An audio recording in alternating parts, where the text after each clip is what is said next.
Marquez. We have a full, give it time.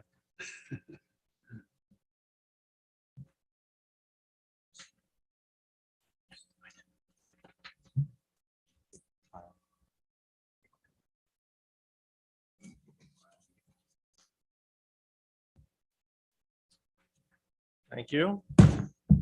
Call to order the regular meeting of the Planning Commission for the City of San Clemente, California, Wednesday, June 22nd, 2022.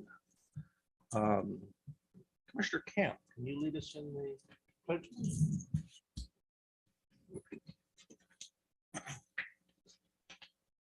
I pledge allegiance to the flag of the United States of America, and to the republic for which it stands, one nation, under God, indivisible, with liberty and justice for all.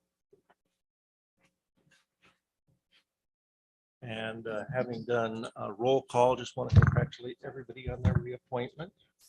And we will have a full house then, the first meeting of July with the new member. Next item is roll call. Mr. Tamian? Yes, sir. Commissioner Cosgrove, Here. Commissioner Prescott Leffler, Commissioner McCacken, Here. Commissioner Camp, Here. Chair Pro Tem McCann, Here. and Chair Crandall. Here. The next item, we have special orders of business and special presentations. We have none. Item 5, minutes. We have one set of minutes for the June 8th, 2022 meeting. Do we have a motion or corrections? Second. We have a motion by Commissioner Prescott, second by Commissioner McCacken. Commissioner Prescott? Vote. Commissioner McCacken? Aye. Commissioner Camp? I was not here. Okay. Absent from that meeting, Commissioner McCann? Aye. Commissioner Cosgrove? Aye. And Commissioner Crandall is also an aye. The next item is oral and written communications. Members of the audience may address the commission on matters of public interest which pertain to the city and are not otherwise on the agenda. If you wish to speak, please step forward to the microphone, and if you desire, state your name and or city of residence for the record and make your presentation. Please limit your presentation to 3 minutes. Do we have anyone from the audience who wants to speak on something that is not on the agenda tonight? I see none. The next item is consent calendar. All items listed on the consent calendar are considered to be routine and will be enacted by one motion without discussion unless Planning Commission staff or the public requests removal of an item for separate discussion and action. The item that is here is 1021 Calle proposed parking modifications on Avenida Del Mar.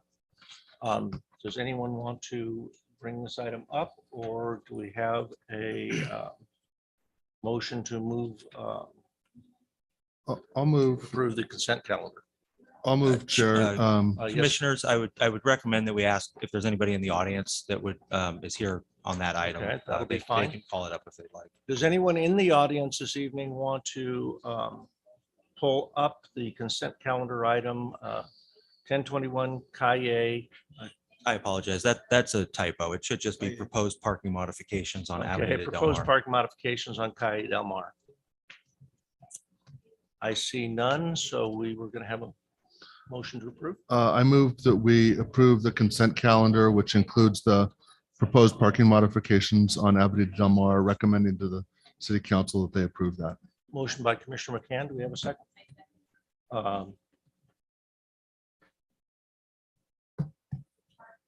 Okay, we need to take a vote on this. So Commissioner Prescott? Commissioner McCacken? Aye. Commissioner Camp? Aye. Commissioner McCann? Aye. Commissioner Cosgrove? Aye. And Commissioner Crandall passes unanimously. The next item is public hearings. Time limitation for the applicant is 10 minutes. All other speakers is 3 minutes. The public hearing process includes a staff presentation, a presentation by the applicant not to exceed 10 minutes, and public testimony not to exceed 3 minutes per speaker. Following closure of the public hearing, the Planning Commission will respond to questions raised during the hearing, discuss the issue, and act upon the matter by motion. The first item is 1021 Kai Rakoto, Suite A, conditional use permit 22067, Global Brazilian Jiu-Jitsu. And Mr. Weber, you are making the presentation. Okay. And for all who haven't been through the process, if you do wish to speak, there are cards here at the counter you can fill out, and you will be called in order of submittal of those cards. Okay, Colin. Okay. Good evening, Planning Commissioners. Conditional use permit 22067 is a request to establish commercial recreational use within the Rancho San Clemente Business Park area within an existing 2-tenant building at 1021 Kai Rakoto Suite A. The Rancho San Clemente specific plan requires a conditional use permit for commercial recreation uses in the business park area. The commercial recreation use is Global Brazilian Jiu-Jitsu, a martial arts training facility that currently operates in the city of San Clemente.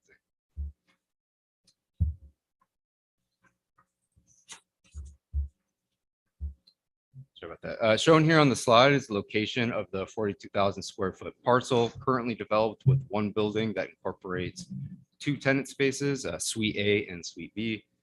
Being in the business park area, the site is surrounded by other commercial and industrial uses, such as a plumbing repair service, San Clemente Christian School, a medical supply store, the nearby church, and other light manufacturing, retail, commercial, and warehouse uses, which are all either conditionally permitted or permitted by right in this area.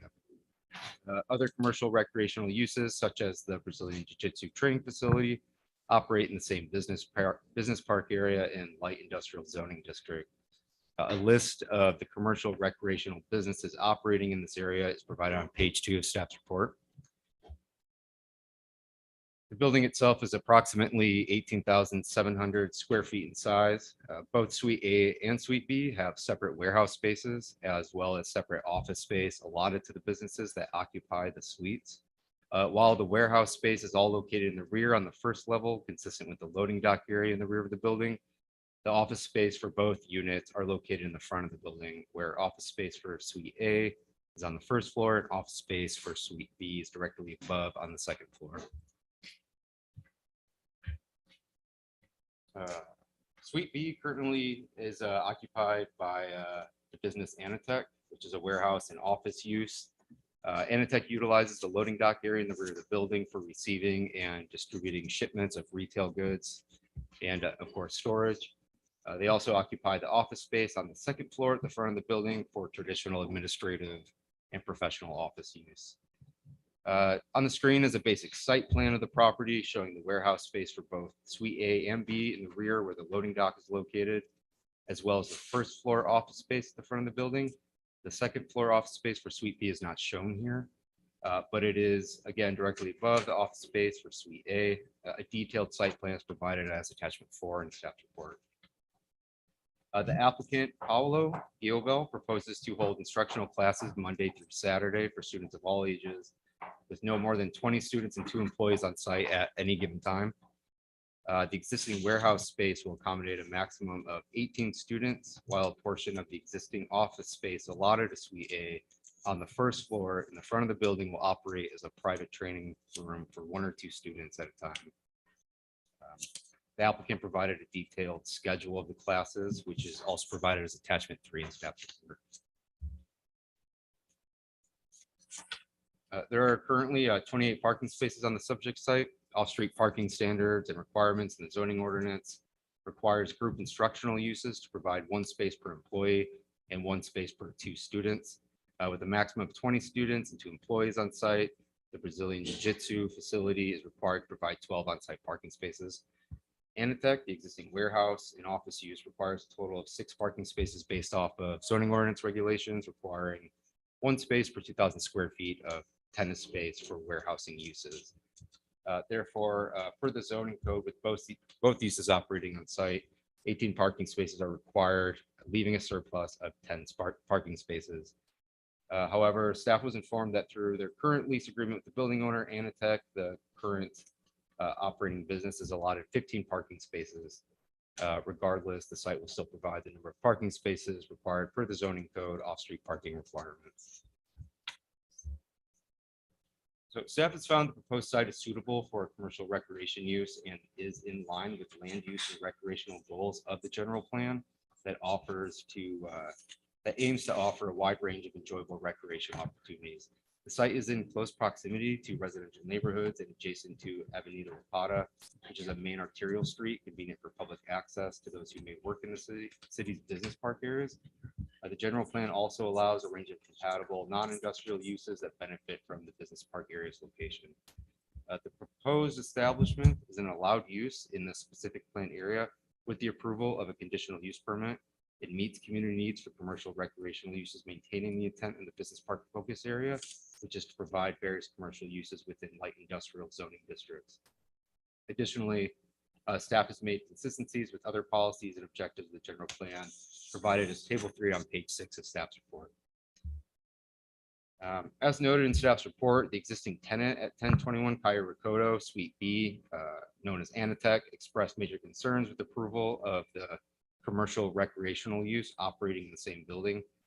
At the beginning on page 7 of staff's report, Anatech's concerns are discussed within 3 categories that include issues revolving around parking, noise, and safety issues. So staff addressed required on-site parking regulations earlier in the presentation. With existing parking on site, both uses can operate while complying with zoning code off-street parking regulations. Anatech has expressed they currently have more employees working on site than parking spaces allotted to them through their lease agreement, and that their overflow of employee parking, if the subject project is approved, will perpetuate on-street parking limitations along Cayo Ricoto. Additionally, they mentioned that the approval of the project is likely to further impact vehicle traffic queuing along Cayo Ricoto.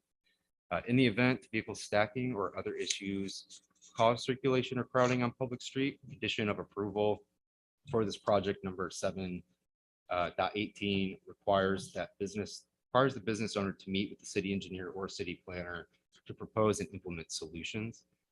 This same condition of approval is added to other uses in the area requiring a CUP, such as the nearby school. I believe is Zach Ponson, the engineer, here today. Adam. That's correct. Okay, Zach Ponson from the City Engineering Division is present and able to answer any questions commissioners may have on that topic. The second concern raised by Anatech was potentially noise issues creating disruptions in Anatech's general office functioning on site. The use is proposed in the business park area that permits various uses traditionally operating significantly louder by right, such as light manufacturing and warehouse establishments. Instructional classes for the Brazilian Jiu-Jitsu training facility will occur entirely indoors. Anatech's concerns are in regards to the smaller office on the first floor, turned into a 1 or 2 student private training area that is located directly below Anatech's office space.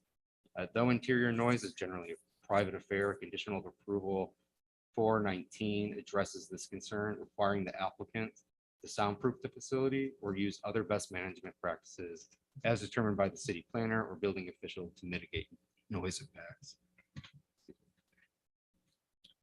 The third concern raised by Anatech, the neighboring tenant, was the issue revolving around public safety due to the number and size of trucks entering and exiting the property, at times backing up from the street through the parking lot to arrive at the loading dock in the rear.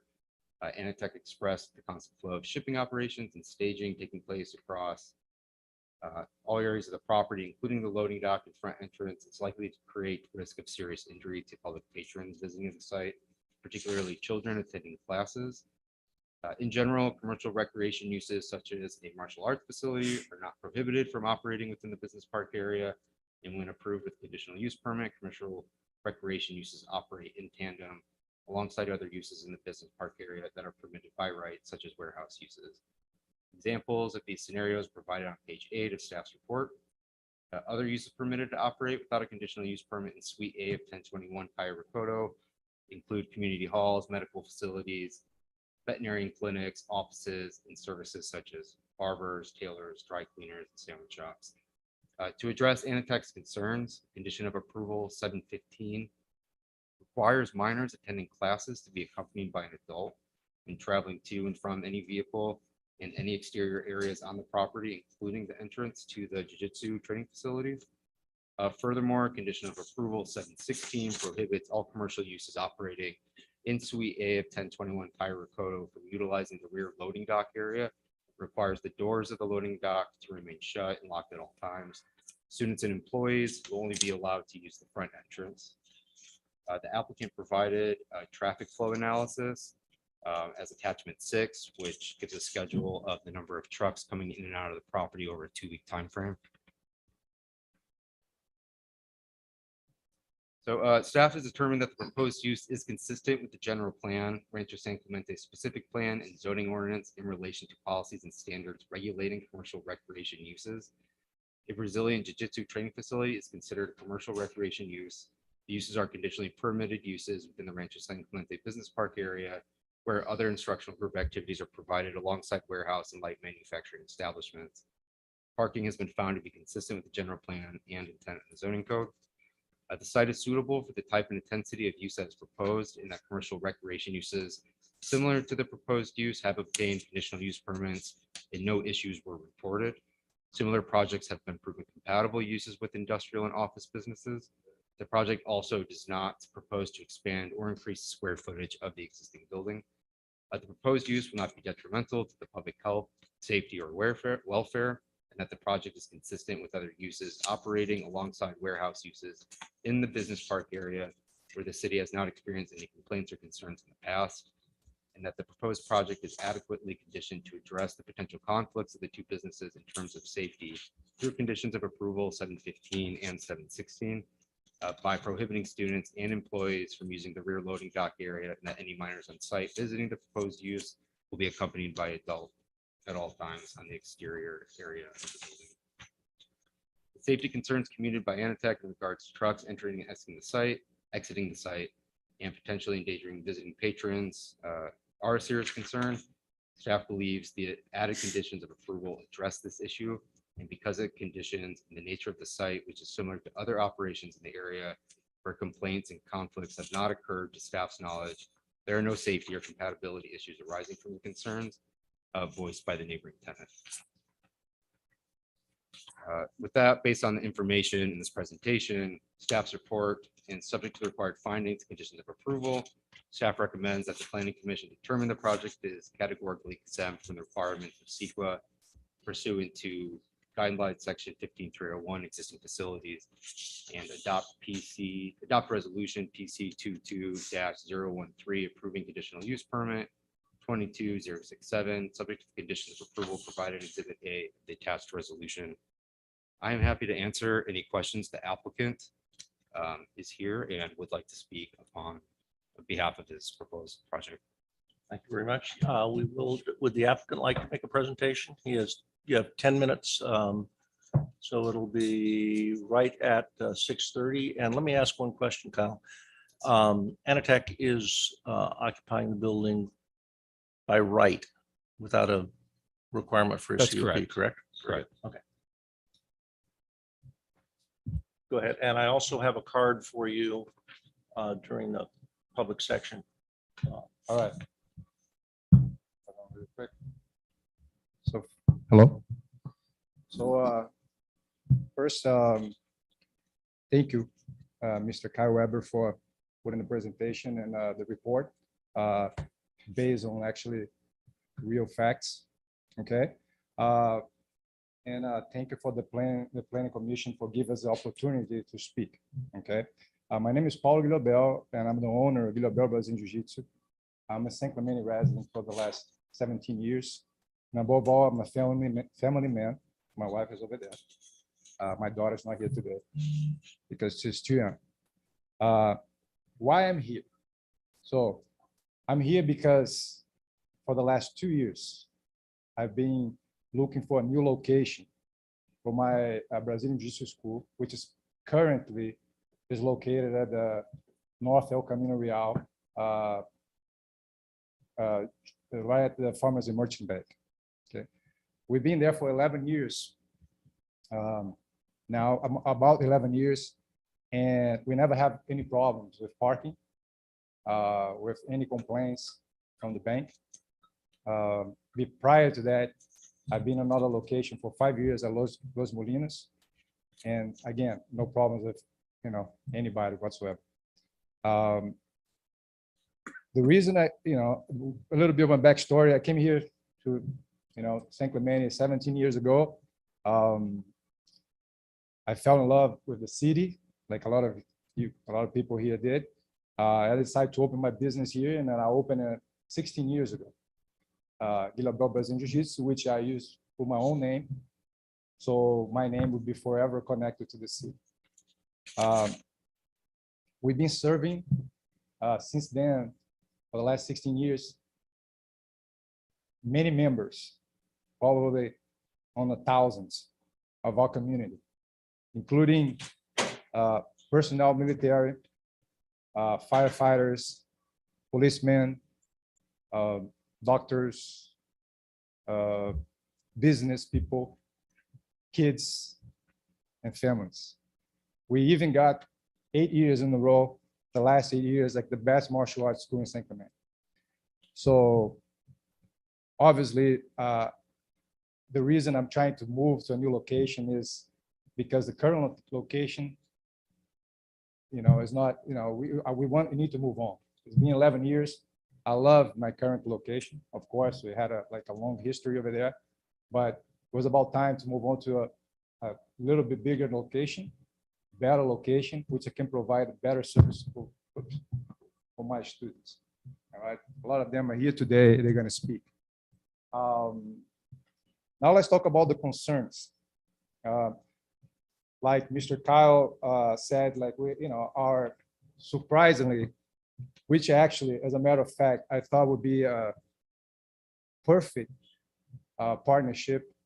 When I found that place, it took me 2 years, so I finally found the place, and I saw, okay, there's like a apparel company, which is Venetics next door. I think perfect. There's sports. We do sports, so I think they have young people. We love to train young people. We love to do something together, but it didn't work that way. For some reason, they decided to be the #1 complainer of this process. Their concern is for #1 concern is safety. They're probably going to put a presentation here today about a big truck. Actually, matter of fact, I saw a little bit of the presentation. And I'm not, first of all, I'm not a kind of guy that's going to put my students, which I consider my family, in any danger. If you read his letter, which I had a chance to read like 2 days ago, he basically said, I'm putting my student in catastrophic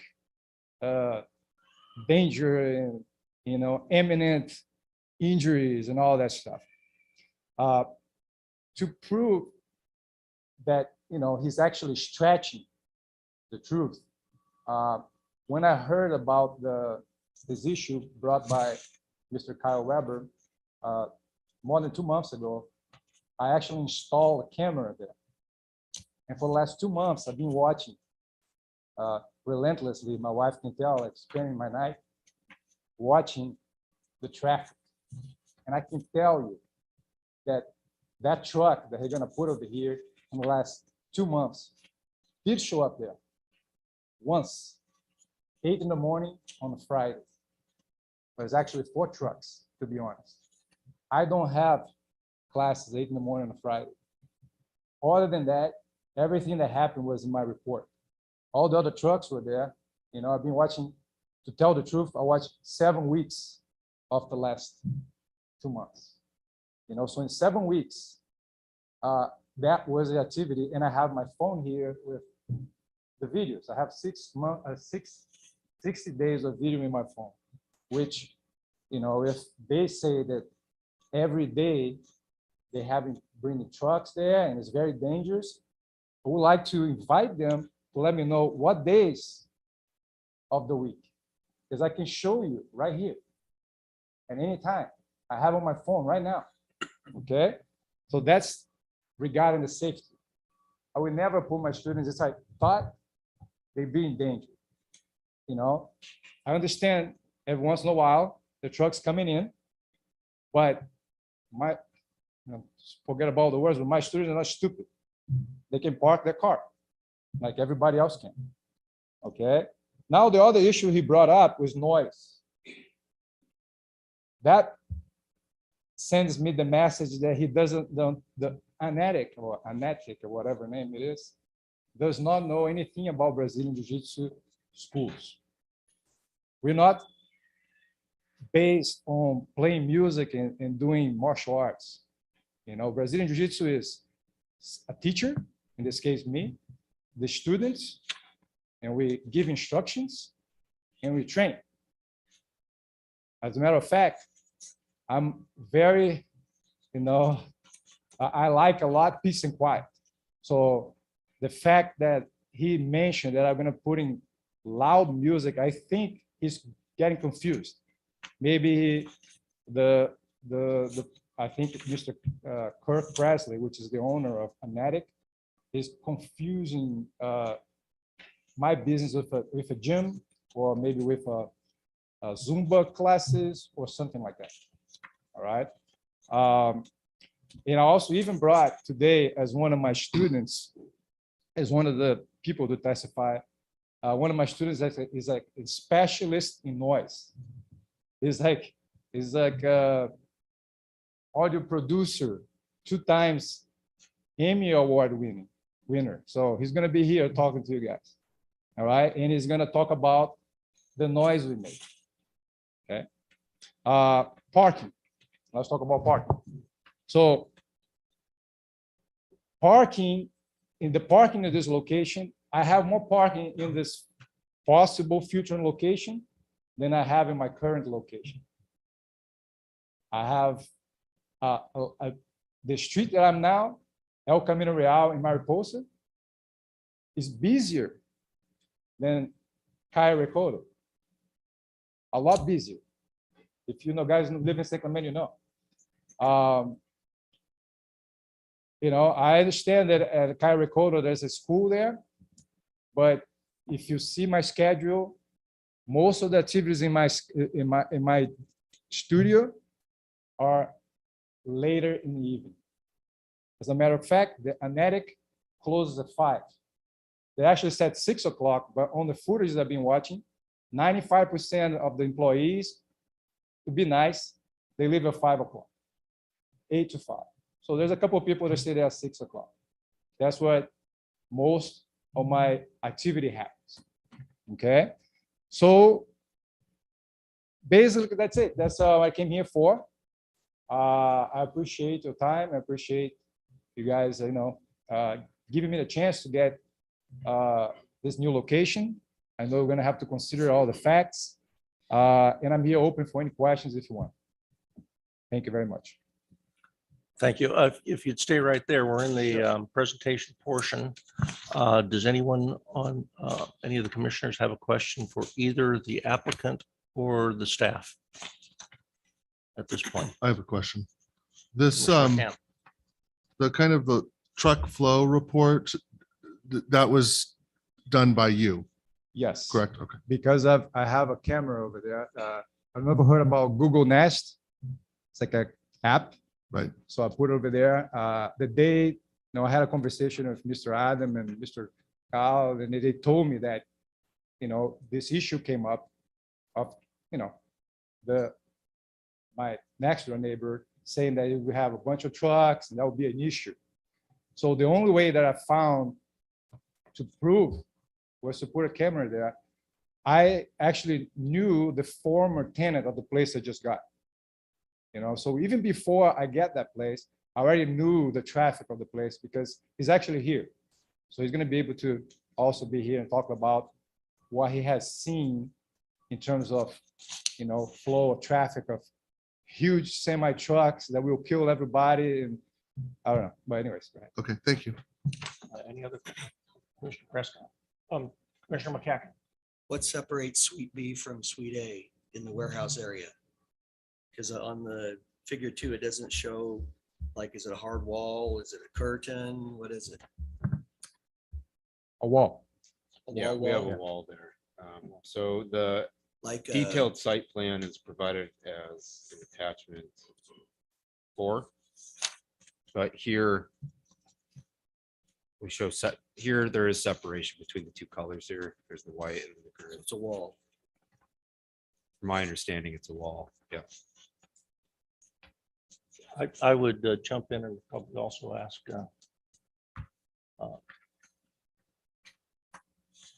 Commissioner Camp on this one. Between units, there's going to typically be either an occupancy separation or a party wall separation between them that has some acoustic value. Without knowing how the building was built, don't know the answer to that, but it would be certainly at least an occupancy separation, which involves fire protection between the two spaces, et cetera. So it does have an acoustic value. That's true. Yeah, and if it's a separate tenant, it has to be full height as well. Whether it's insulated or not, we don't know. No, we don't know at this time. So any other question, Commissioner McCacken? Mr. Prescott?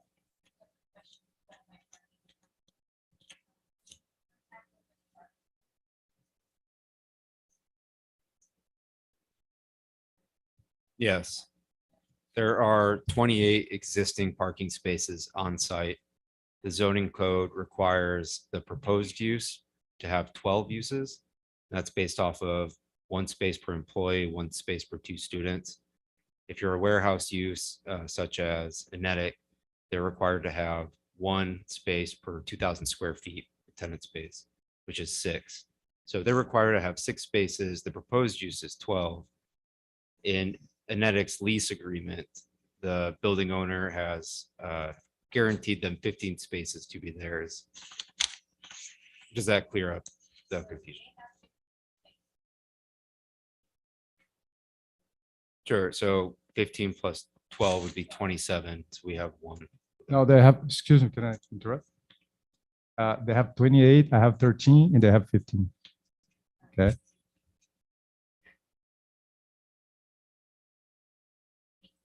Okay, Commissioner Cosgrove? Thank you. First, the applicant.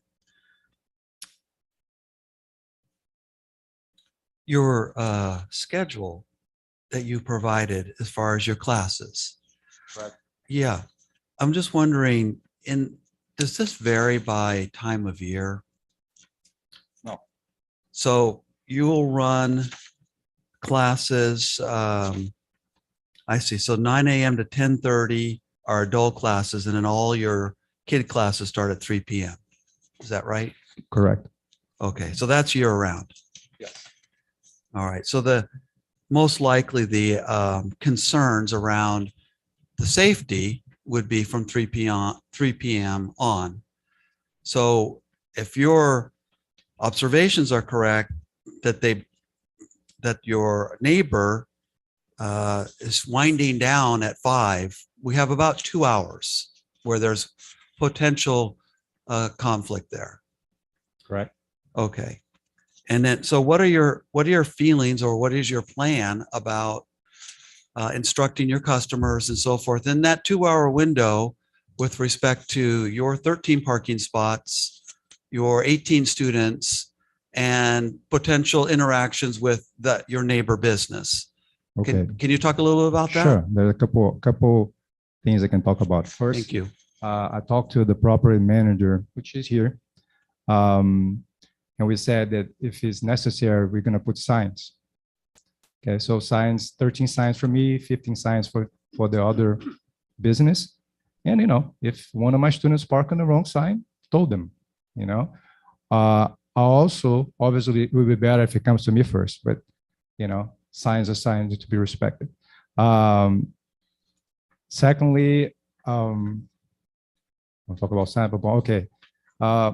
The majority of time, but that's, obviously, according to my footage, they already there at 3 o'clock. So my students will be coming in, it's just going to be the whatever available parking spaces for them.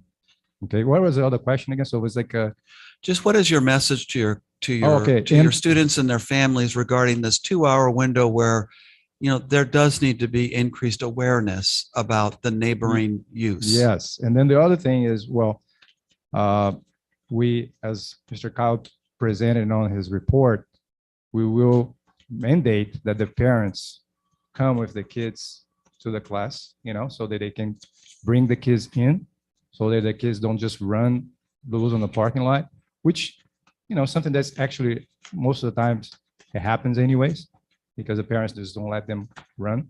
But, you know, just make sure that we reinforce that because, you know, you don't want any, again, you don't want them to be in danger. Mhm. In fact, Kyle, there is a condition on this permit that asks the applicant to do that. Is that correct? That's right. That would be conditioned upon the approval of the project. Yeah. Right. Yes. Do you have, in your experience with your customers, do you have carpooling? Do you notice that that's a thing, or is everybody pretty much come and go single, like driver, fam, and student?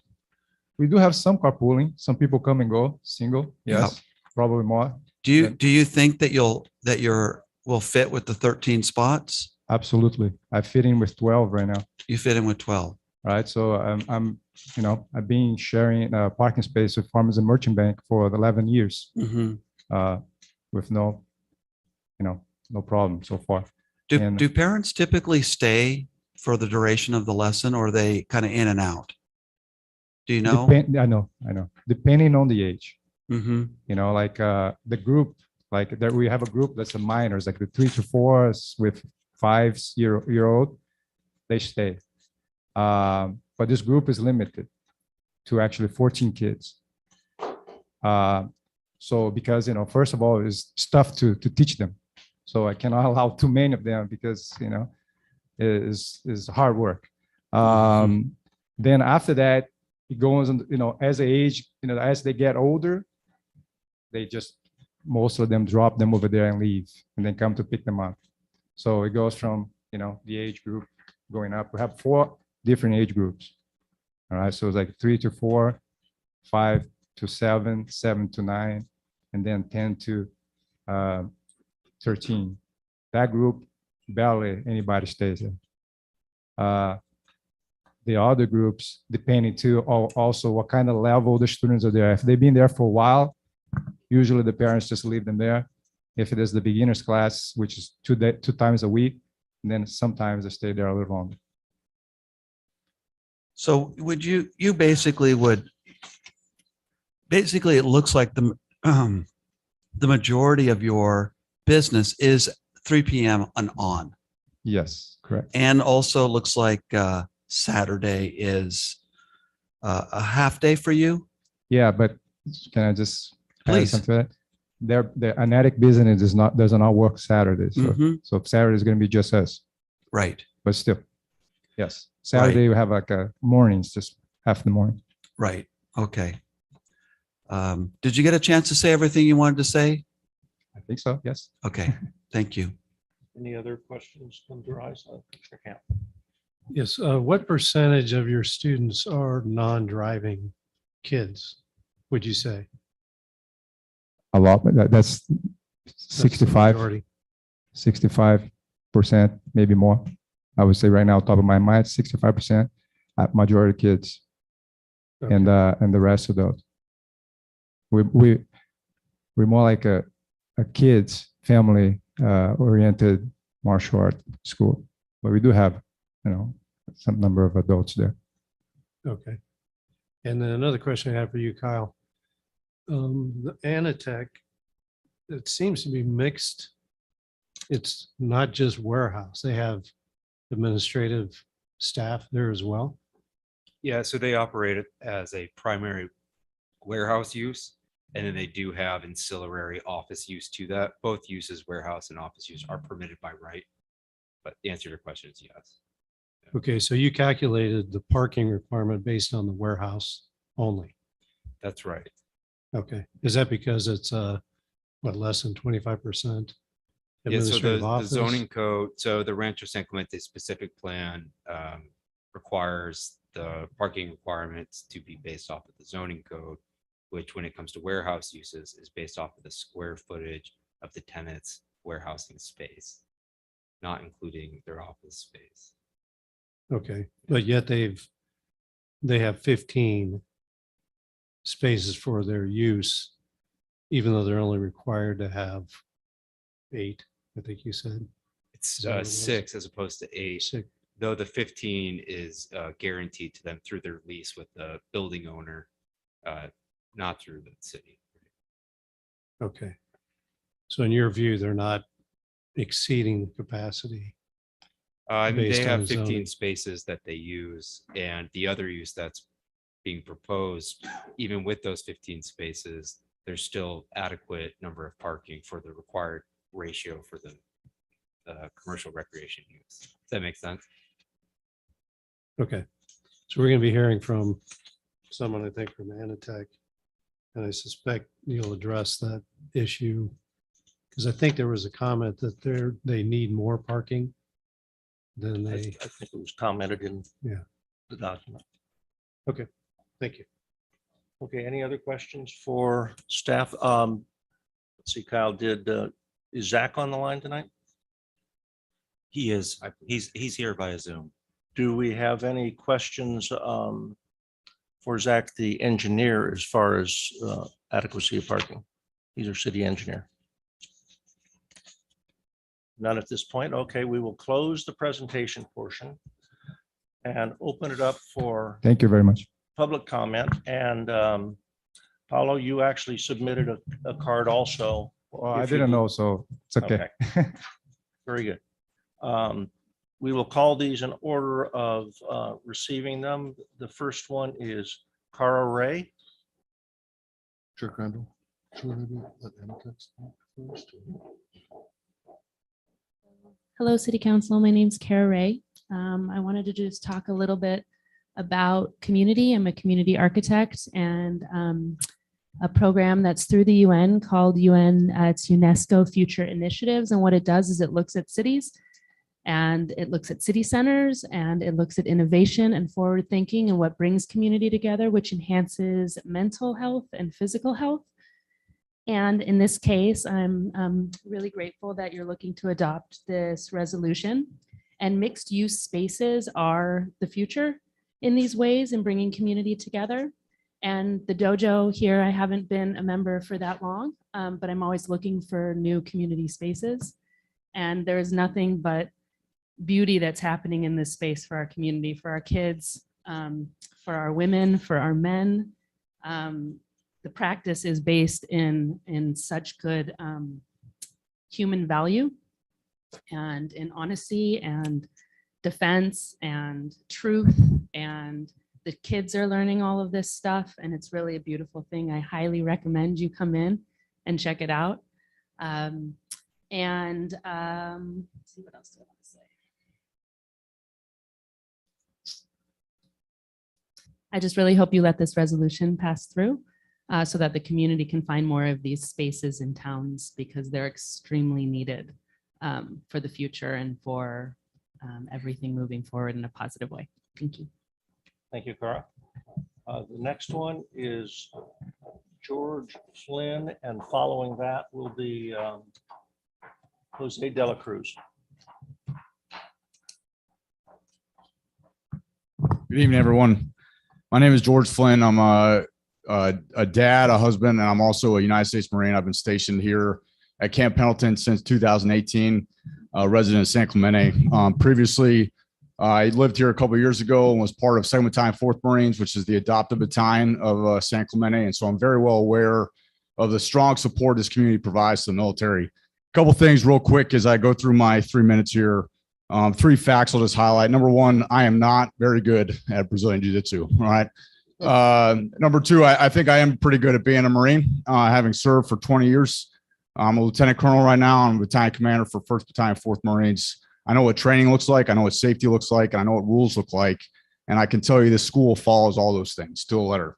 I trust my children with it. I trust my family with it. And I certainly get a lot out of it.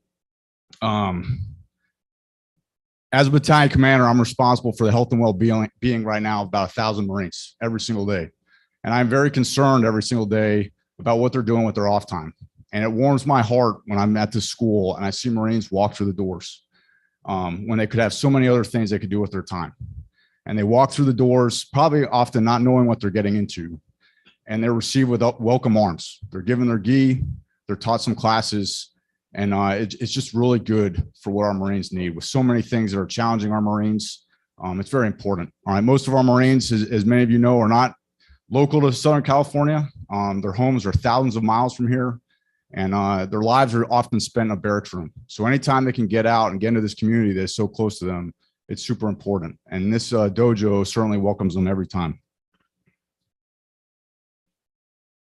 Transition my family quickly. I started this journey in jiu-jitsu around 2019. In the fall of 20, I got orders to deploy on short notice. My daughter, Tessa, who's a middle schooler at Short Cliffs Middle School, decided to join up and do what her dad does and learn jiu-jitsu. And while I was deployed in Somalia, I found that my daughter was being taken care of by this dojo. And pictures of my Sensei Paulo, with his arm around my daughter, Tessa, being sent to me, conveying to me as a dad forward deployed that my family is being taken care of by this very special community that is this school. Just some considerations I want everyone to be aware of going forward in terms of what this is. I think San Clemente takes a strong pride in what it provides, what it represents as a community. And I'm here to tell you, I think this school, this business certainly also incredibly represents what San Clemente is about. I appreciate your consideration for approving this resolution, and I thank you for your time. Thank you, George, and thank you for your service. Next is Jose de la Cruz, followed by Eddie Marquez. Good evening, members. Thank you for your time. I appreciate it. 2005, Paulo Gil Bell first opened his doors, and there's 4 of us that were there when he initially opened. Sorry if I get emotional. It's been a long road with him, and it's very personal to me. It's gotten weird over the years, just getting emotional with things like this, considering that Paulo Gil Bell, just like Lieutenant Colonel just said, I came back from overseas after having some bad incidents in Iraq, and understanding and knowing that I need to advance in being the warfighter. At 23 and a half years, retired now, I still train Marines. I knew I had to do something to stay alive. I continued to deploy, and along with that, through the years, the academy has grown. My kids started there. My son was the first one there. He was number 5, standing on the mats with us, and it was a good time. And throughout the years, my kids now, son started when he was 9. He's 27 years old now. My daughter's 28, and they won't go nowhere else. We're from Oceanside. We're from East Oceanside, and we'll take that travel. There's so many jiu-jitsu academies there, but we refuse to go anywhere else. Give up our loyalty to him for what he has done for us. Not only that, but what he's also done for the community. He has trained law enforcement officers, pointers to them, what they could do on the streets to take care of themselves and be able to manage any situations or situations that arise. Along with also, we have nurses, we have doctors, we have these firemen that he maintains. He has gone on base and trained Marines also. He has given that time to them. It's a continuous thing that he has done, not only for my family, but for the community. He is also giving out women's classes, self-preservation classes for women, young women, to take care of themselves, whether as of right now or as they continue on to college. It's always a focus of the community. It's a focus of family. And with this, it's very important for everybody to understand is that we are together as a family. We take care of each other. And at any point in time, all these years that I've been with them, there has never been any issues from the outside in or from the inside out. We've always, like I've said, we've taken care of each other. And I'm sure we will continue as we continue to grow. And as he looks for a 3rd spot, this being the key place that we all hope we end up at, we will see that it will continue to grow with many more things to provide to the community. Thank you for your time. Thank you, Jose, and thank you for your service. Next is Eddie Marquez, followed by Hussein Maltic. Hello. First, I'd like to thank the city for taking the time to review this very important matter.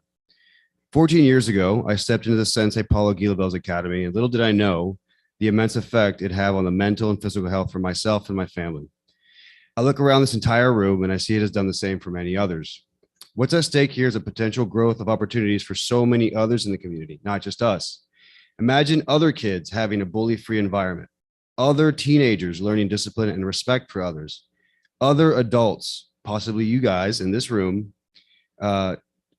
removing poor lifestyle choices for positive ones, and the growth of our community as a whole moving in a positive direction. I am aware of some of the concerns our potential future neighbors may have, and I would like to address them. First, being that I am a sound engineer by trade, I would like to address the concern of loud music coming from the academy.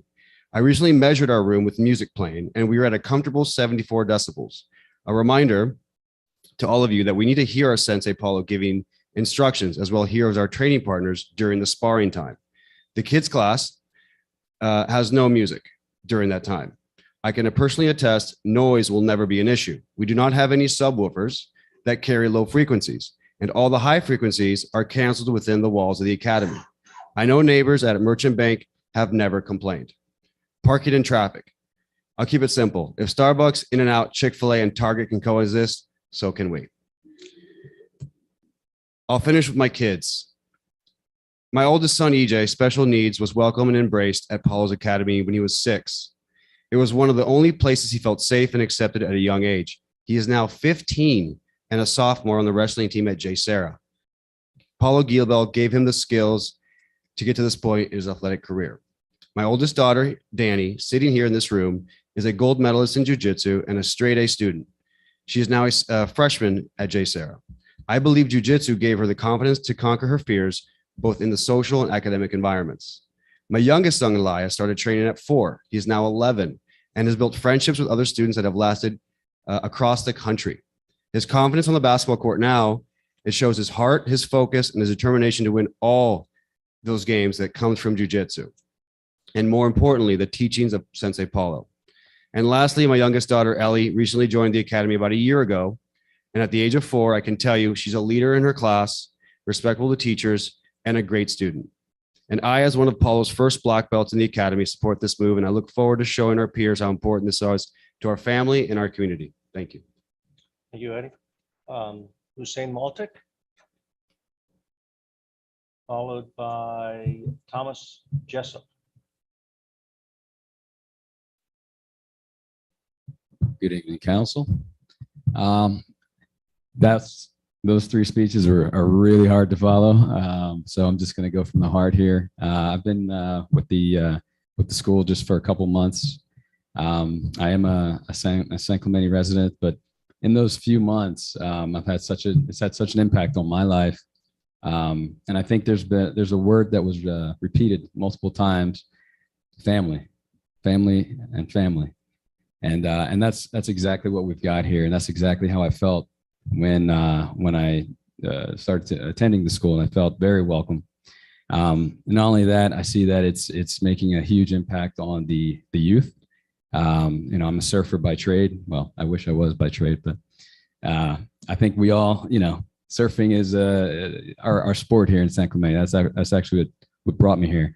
But sometimes out there in the water, we don't get that same discipline or that same coaching or that same mentorship that we get here at with Sensei Guilabel. So, just this needs to pass, please. This is an incredible organization, incredible sensei that we have, and I just want to speak from the heart that please pass this resolution, and do it for the future, for the kids. They're the ones who are being impacted here the most. This gives them a place to come to get the discipline they need, to stay off the streets, and it also makes us more of a safe city. You've got citizens now who jiu-jitsu is not an attack sport. It's a defense sport. it's a defense art, I should say. And you know, truly the streets are safer with people who know how to defend themselves and diffuse a situation. So, you know, that even helps the servicemen, the policemen, and the, you know, just to have citizens who can handle themselves in the case of a situation. So, yeah, I just wanted to say, you know, please consider it and you know, do something for the community here. Thank you. Thank you, Hussein. Thomas Jessup, followed by David Norashore. Good evening. I have been a resident of San Clemente for 20 years. I'm a business professional with my own mortgage practice here, just up the street. I value and support local small business. I'm a family man. I'm married with 5 children, 3 of which have been students of Paulo's. Like Lieutenant Colonel George said, I too trust Paulo with my kids. I witnessed their mental and physical growth and the benefits they received by training and attending all the classes offered by Paulo and his staff. I have had the privilege of training with Paulo myself for the last 13 years, and my life has been enriched because of it. If he were to move from this city, I would travel any distance necessary to be able to keep learning from him.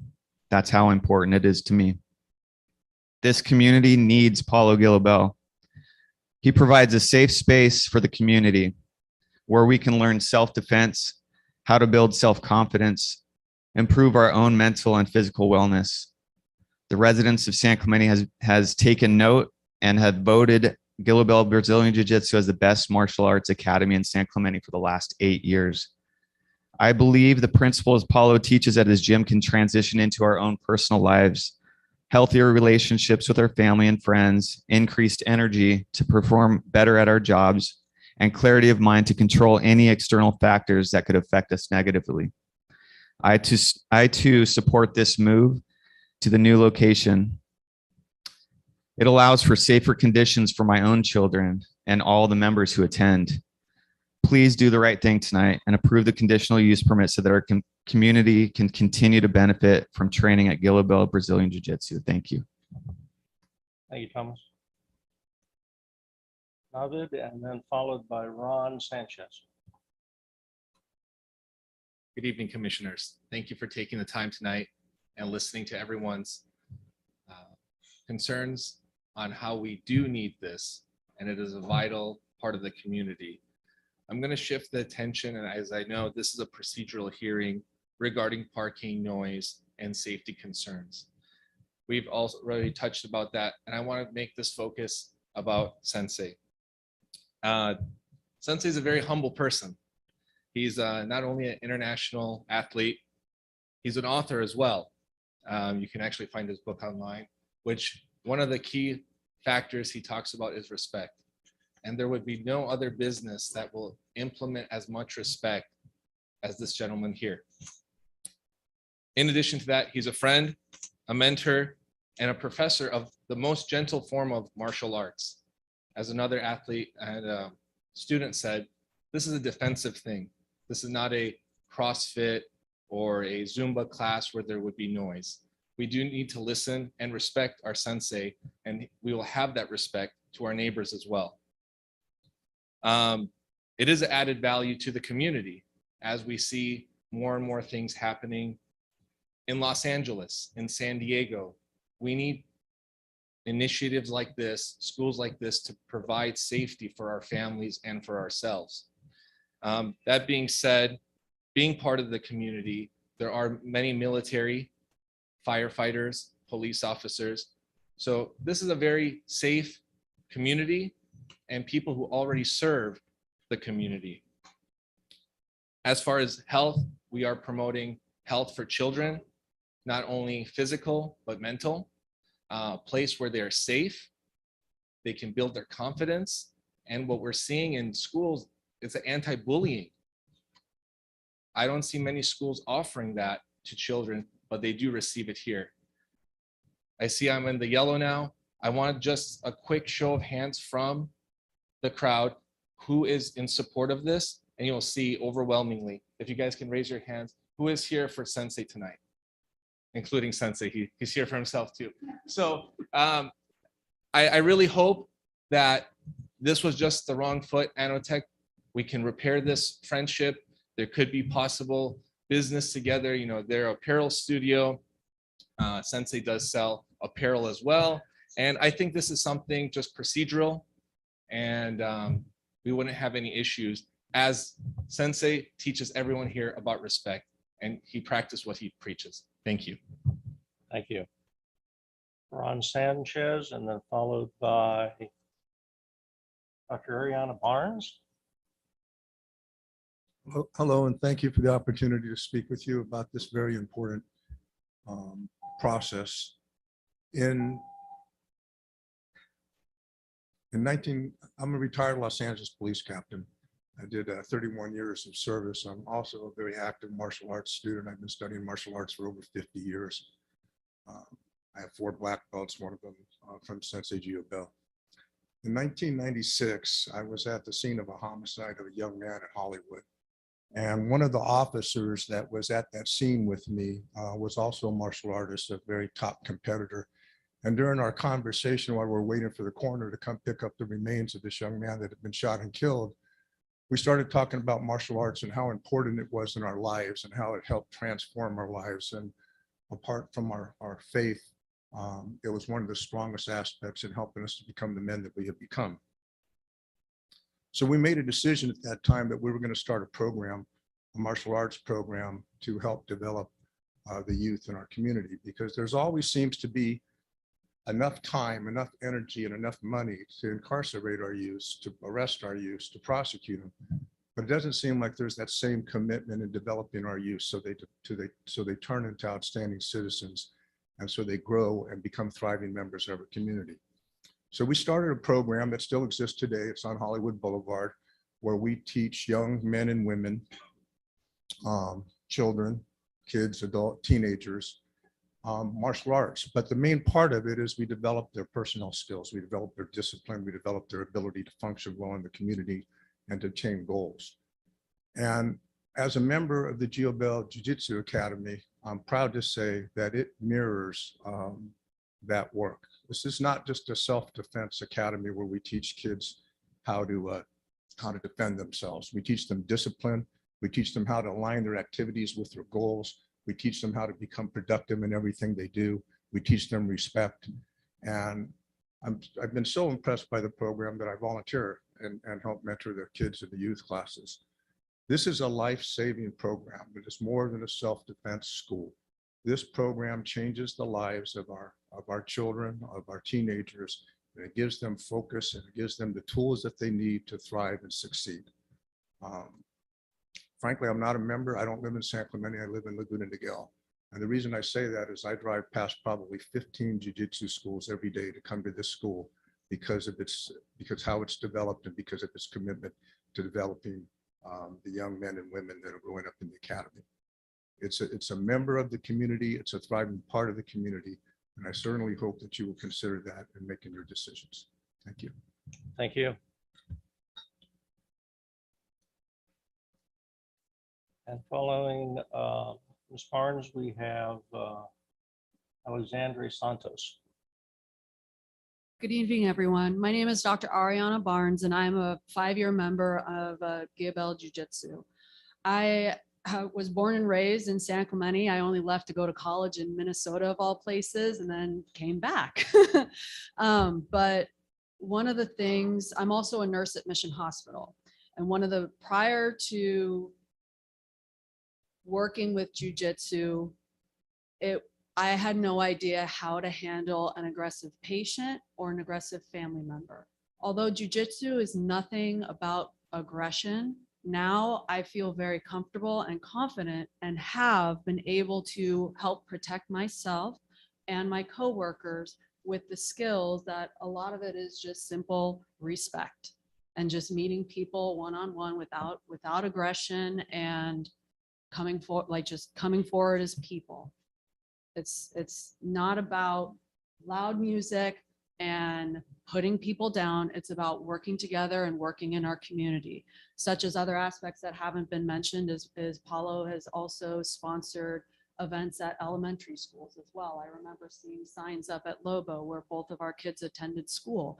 And every year he also participates with a demonstration at Ocean Festival. He's an active member of this community and an important one. And I'm actually very sorry that I only found him in the last 5 years.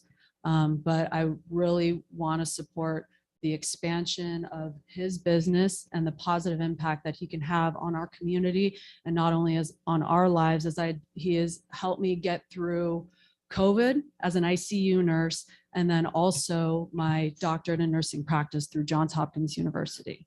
This is a fantastic person to have in the community and can have a high impact on our community, from our kids to our adults. Thank you. Thank you.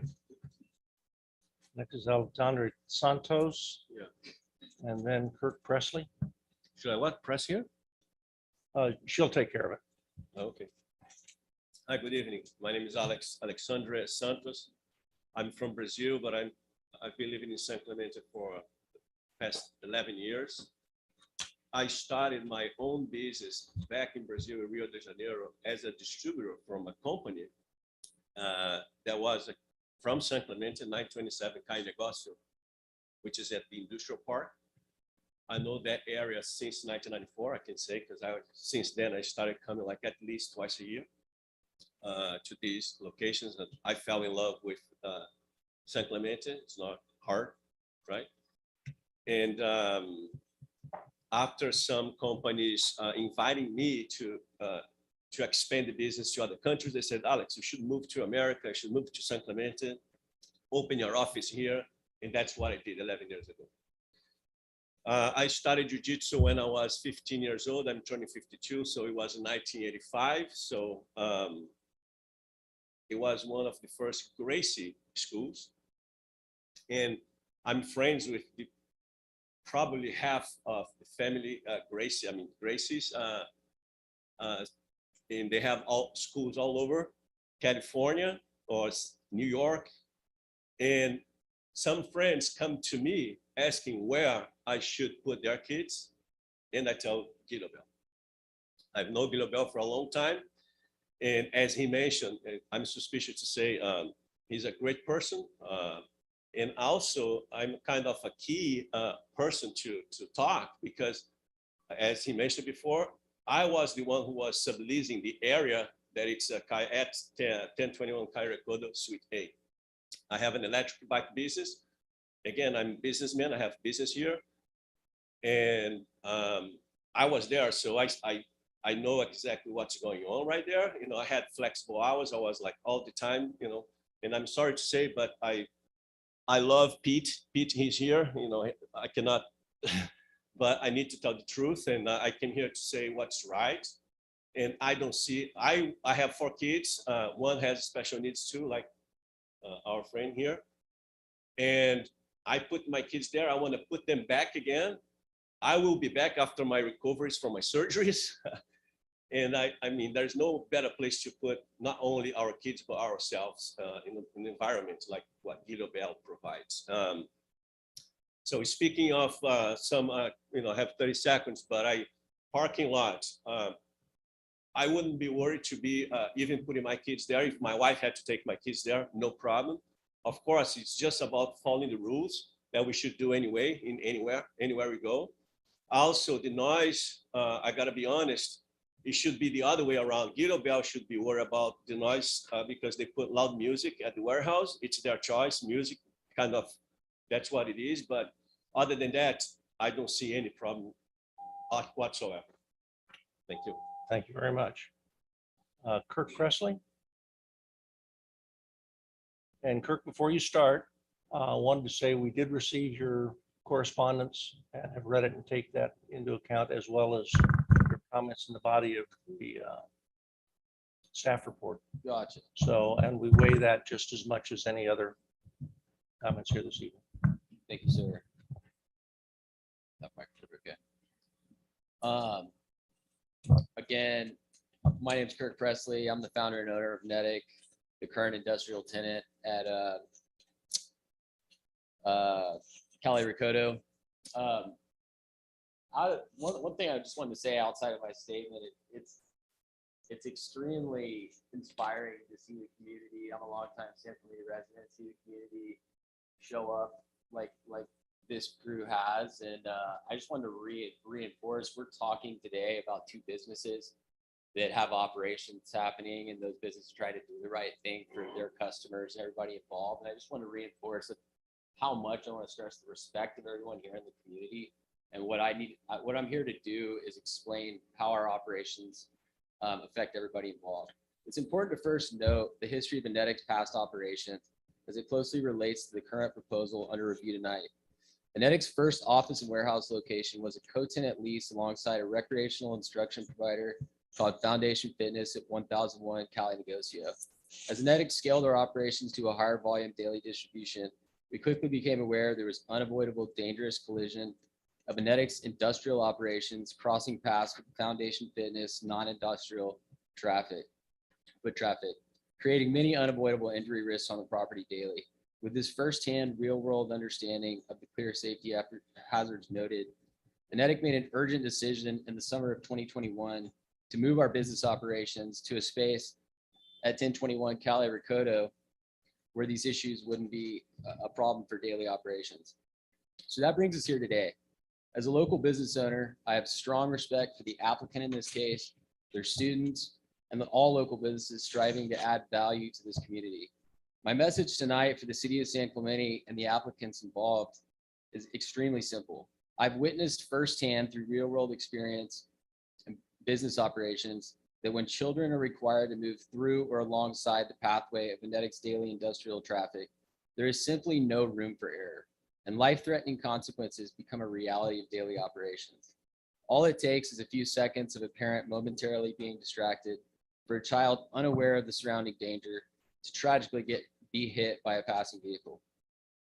The city of San Clemente has repeatedly and responsibly been informed by Venetic that these proposed operations at 1021 Cali Ricoto will guarantee an extremely high risk of injury and possible loss of life for non-industrial patrons involved. Now that the city of San Clemente has clear knowledge of these hazardous operations, it is critical that the city accepts mutual responsibility alongside the applicant for all future injuries and loss of life that might occur and hopefully never as a result of these activities. In closing, I trust that the commission and the community, now well informed, will be able to make the right decisions in the best interest of the community. Thank you for your time. Thank you very much.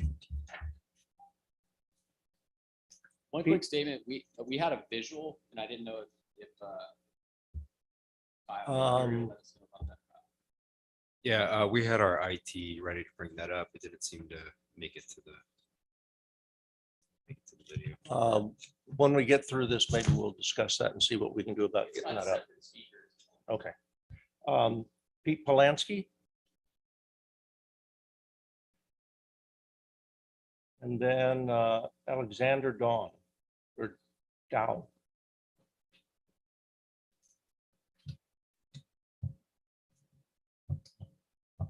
Thank you, Commission. Kyle, were we able to find that or no?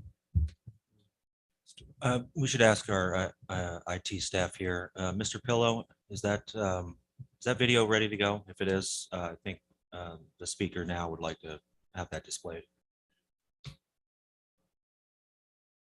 I didn't start the time yet. So.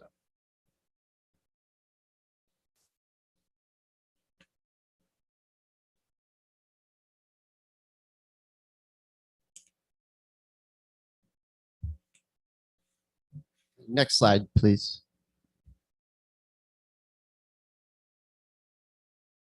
So again, my name is Pete Polanski. I'm the Distribution Operations Manager at Venetic. I'll be discussing Venetic's daily distribution requirements and the serious safety hazards related to the proposed tenant. The next slide is a video that helps provide examples of Venetic's daily transport traffic from the property entrance to our high traffic distribution area in the back of the building.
Sorry, that's the fastest is.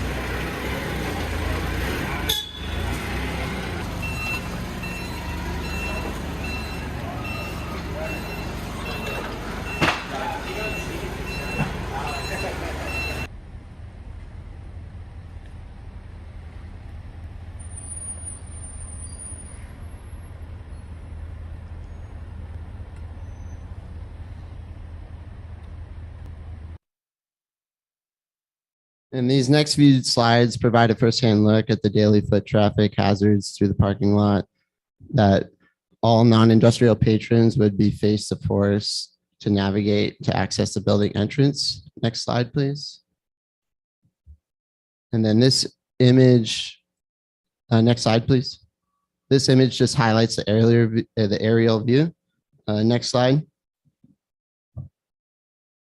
And this highlights next shipping carrier traffic required for daily operations. Shipping cargo carriers do not have set times of arrival, so there's no way to confirm students will not be directly crossing paths with all forms of dangerous shipping traffic shown below. And once again, we're all about small business and people adding value to San Clemente. So thank you for your time, and I hope we give this a serious review of our daily operations. Thank you. Thank Pete. you. Alexander, is it Daw? Okay. Okay. And following him will be Spencer Gooch. All right, you can do the next slide. Next slide, please. All right. Hello, Commission. My name is Alex Dow. I'm the Office Operations Manager at Venetic. I'll be covering two important operation topics proposed by the applicant that represent exceptional disruptions to Venetic's daily operations and additional safety threats to patrons. The first is related to parking availability, and second is related to proposed activities planned by the applicant in the shared office space section of the property. Next slide, please. So this image summarizes that Venetic is contractually guaranteed 15 parking lot spaces on the property lease. That means Venetic staff will be using an additional 15 street parking spots daily. This immediate reality would provide little to no remaining available street parking for the proposed applicant anywhere reasonably near the building from 8 a.m. to 5 p.m. Monday through Friday. Parking down the street would then conflict with our next door neighbor, Delahunt Brewing, located directly to our left. Their operations require extremely heavy pallet loads and forklift traffic constantly moving from their parking lot entrance through the pedestrian walkway and into the street for truck loading. All applicant foot traffic in transit to the entrance would be forced into these hazards along Delahunt's required daily operations. Next slide, please. All right, this next problematic issue relates to the applicant plans for the Mma Gym located directly below our Venetics main executive offices and meeting spaces where zero distractions are most important. The applicant describes the planned activities in the space as the room will have an octagon-shaped mat area with fences around where we'll train students that want to learn mixed martial arts, striking, and Brazilian Jiu-Jitsu. It will have 2 punching bags, a speed punching bag, and a couple other pieces of equipment so we can cross-train with mixed martial arts and fitness. All of our activities obviously not possible without extreme disruption of business operations happening only a few feet away. These activities would obviously cause immediate and devastating disruptions to Venetic's most critical daily office operations. The next slide provides a video to help the city understand the reality of unavoidable noise and disruptions these activities require.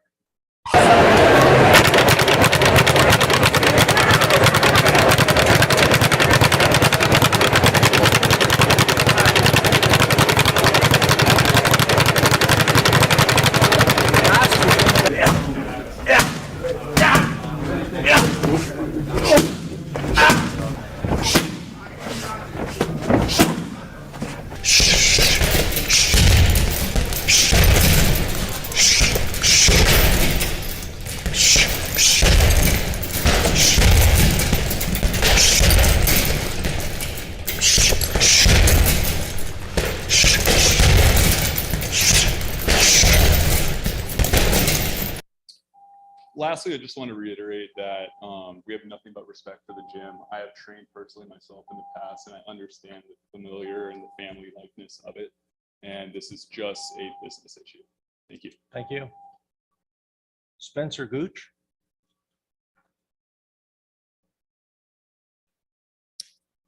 Thank you for taking the time to hear me tonight, Commission. Watching that video, I have a bit of a strong reaction because I just don't think that those kinds of videos and arguments are made in good faith. So I'm going to read off my prepared statements, but like some of our other speakers, I might get a little emotional as well, because this is a really important matter to me. This is a really important group to me. So I've been an educator for over 20 years, and most of that time has been spent working with school safety, the safety of minors, ranging from 7th grade all the way up to high school students. Currently, I work at the Orange County Department of Education, where I oversee programs across all 29 school districts. And every one of those programs deals with school safety, student well-being, both mental health and physical health. I'm also a personal coach supporting adults' personal safety as far as like their well-being and their wellness. So safety is part of who I am, wellness is part of who I am, and well-being is part of who I am. And I would not be part of any kind of organization that put people at risk. When I moved to San Clemente 5 years ago, I looked at all sorts of different jiu-jitsu gyms, and in South County, there are a lot of them.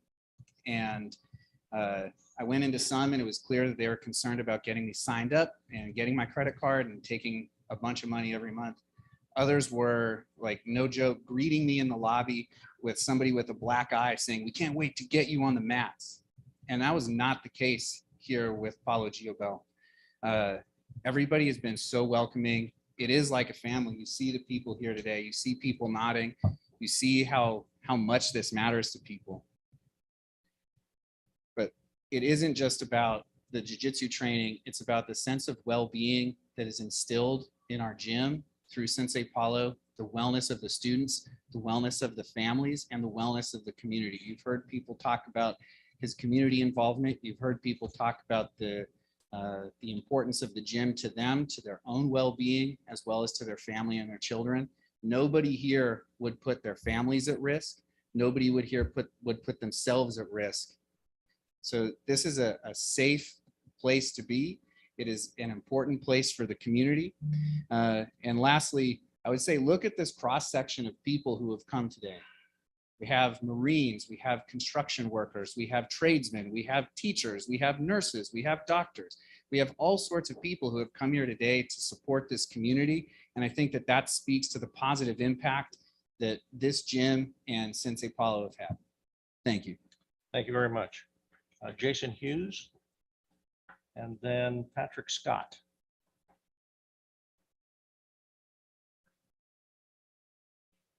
Good evening. Thank you for the opportunity to speak with you guys this evening. Like Spencer was saying, I think I'll disregard my prepared remarks because you've heard it all already. You know, it's interesting. What you haven't heard a lot about is business. You've heard a lot about family. There's a reason for that. And I've been with Paulo for 14 years. My family has been with Paulo since they were super young. And I can speak to the fact that as a parent, as a business owner, we would never put our kids in a situation where there was a danger to them or to ourselves, frankly. And I find it very disingenuous. The video that was shown, you know, if they were really interested in what happens down at the academy, they could have shown up and actually filmed what happens at Paulo's Academy. And I think you get a very different picture than that. You know, complaining about noise seems also very disingenuous when you think about heavy trucking, light industrial, you know, things that produce vast amounts of noise compared to an instructional classroom setting that you're going to get in Paulo's Academy. You know, family is key, and this is one giant family. We're members of the community, and have not only live our lives as part of this community. We bring others from other communities in to experience what San Clemente has to offer. And, you know, the kids, my kids specifically, this martial art has taught them leadership. It has taught them confidence. It's taught them how to be bully proof so that they're not being exposed to the emotional anguish that a lot of other kids are being exposed to out there. You know, it's kept them from sitting on the couch all day playing PlayStation to being active, you know, and leading healthy lifestyles, which is significantly more important when you talk about safety, emotional well-being, things like that. So, you know, I thank you for your consideration as this proposal. I hope that you do endeavor to support it. And I think San Clemente would be better off as Paul's Academy continues to grow. Patrick Scott, followed by Matt Waken. Good evening, City Council. I'd like to say my name's Patrick Scott. I'm a business owner, family man, father. Was a San Clemente resident for 25 years. I had to move up to Laguna Hills because I got a good deal on a house. Don't hold that against me. But anyway, I passed probably 7 to 8. There's probably 7 to 8 jiu-jitsu academies in the area that I could go to. You know, they're close to my house. It's not like joining a regular gym. It's not like you go from 120-hour fitness to the next. It doesn't work like that. I've been training with Paulo for 15 years. I've known him for about 16, 17, maybe 18 years before I joined the academy. This brings nothing but a positive thing to the neighborhood. You know, my kids are present and former, you know, students to school. You know, I actually go in as one of the black belts there and step on the mat with them and help as a coach. I'm not a, you know, I have a day job. I'm not a formal instructor at the academy, but I will say that, you know, I see what the curriculum the kids are taught, and they actually sit there and go over, you know, morals and telling the truth, and they sit down in front of them. It's not all about martial arts and learning skills, you know, related to that. It's the whole gamut of what they're going to learn. Respecting each other, looking somebody in the eye, giving a firm handshake. There's a lot more to it than that. So, you know, that being said, there's nothing but positive being brought to the neighborhood here. There's no negatives. I mean, it's, you know, the man's been in business for 17 years now. He's been to two other locations. There's never been a problem with parking. He has less parking now than he's going to receive at this place. I mean, there's never been a problem with noise. I mean, I was sitting in the back room and I had to stop from laughing. I mean, it was so, they were showing pictures of punching bags and speed bags and striking martial arts. That's not what we do at all. That's not even, if they think that's what we're doing in there, perhaps they need to be educated, because has nothing to do with it. What we're doing is grappling. It's submission grappling. If you've ever seen two people grappling with each other, there's nothing like that going on. It's actually very quiet. You know, so that being said, I was just looking at it going, wow, you know, maybe some people don't understand what the sport is.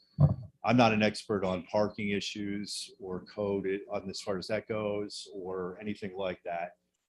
But I will say that, you know, from my perspective, from what I've seen over the years, like one of my colleagues here said, if Starbucks and other places like that can coexist, I think that this could possibly happen. Thank you for your consideration. Have a good evening. Thank you. Let's see. Were you Matt? Okay, and the next is Good evening. My name, Roll Okay, somebody volunteered for that name. Okay, go right ahead. good evening, Planning Commission. My name is Matt Waken. This is my son Hudson. He's Hi. And he's 5 years old, and we're relatively new to the Gillobell family. Hudson joined about 9 months ago, and he loves it. We're here to speak in support of the CUP. You know, I'm a family that drives to get to this location. It takes us about 30 minutes each way. And it's really the highlight of my week, coming to these classes with my son. I attend 2 classes a week with him, and I come every time. And what I see in the classes that you all are referring to, the 3 o'clock and the 4 o'clock classes, I see probably 100% parent participation and staying at the classes. I talk to the parents. I watch them walk the kids in. It's a very safe environment. And, you know, there's a couple of reasons that we come to Gillabell. And primary reason is my son loves it. When anybody asks him what his favorite sport is, 100% jiu-jitsu is the first thing that comes out. He loves baseball and he loves football. The second reason is, and really the primary reason is what Sensei Paulo is teaching. And for me, that's what is the critical reason why we come. And I think it's why I'm so passionate about it. And I saw it right away when I got there. And it's about life lessons and character building and respect and humility and compassion for other people. And I saw that getting instilled right away. And that struck me because I've been around a long time and I'm an older parent. I'm 53 years old. And I know what it was like growing up. And there was a lot of lessons that I got growing up that I don't see kids today receiving. And that concerns me greatly. And Sensei Paulo instills those in a really compassionate and caring way. And I think as far as the community is concerned and the families that come to this dojo, I think that to not approve this would be a great cost to the city. So I think it's really important. I think that the staff has addressed in their conditions of approval, I think everything that needs to be addressed. And I think that Sensei Paulo will make sure that the environment's safe. And I'll end with this.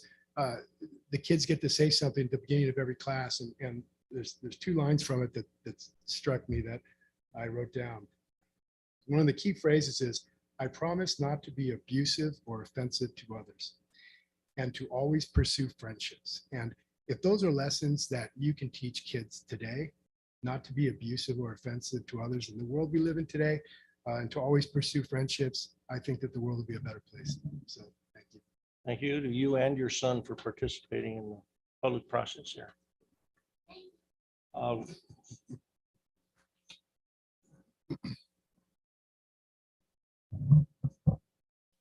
Good evening, ladies and gentlemen. My name is Major Michael C. Cragholm. I am an active duty United States Marine. I'm an infantryman for 19 years, and I'm a student of Sensei Paulo. Both of my daughters are also loyal students. On April 23rd of 2016, I was hospitalized for wounds I received in combat in the war on terrorism. Some visible, for which I received the Purple Heart, and others not. Prior to embarking on my journey of personal recovery and post-traumatic growth, I had trained Brazilian Jiu-Jitsu for many years, but got away from the martial art because of my physical wounds and spiritual illness. As I progressed in recovery, I knew that revisiting the martial art that I loved was critical to my spiritual wellness. I asked some trusted Marines who trained Jiu-Jitsu and was directed to Gillabell Brazilian Jiu-Jitsu, specifically because of Sensei Paulo's reputation of outstanding leadership. Several years after walking into the doors of Gillabell Brazilian Jiu-Jitsu, I can report 6 years of continued sobriety, strong spiritual and physical fitness, and a Jiu-Jitsu black belt. Due to the tutelage of Sensei Paulo, I am a doting husband, a present father, and soon to be retiring Marine. I can say that without a doubt, had it not been for Sensei Paulo and his warm and welcoming school, I would not have reached retirement at 20 years. I'm eternally grateful to him and to the school of wonderful students whom I consider family. Thank you for your consideration to approve this resolution, and thank you for your time. Thank you, Michael. Thank you for your service. Robert Buckholz.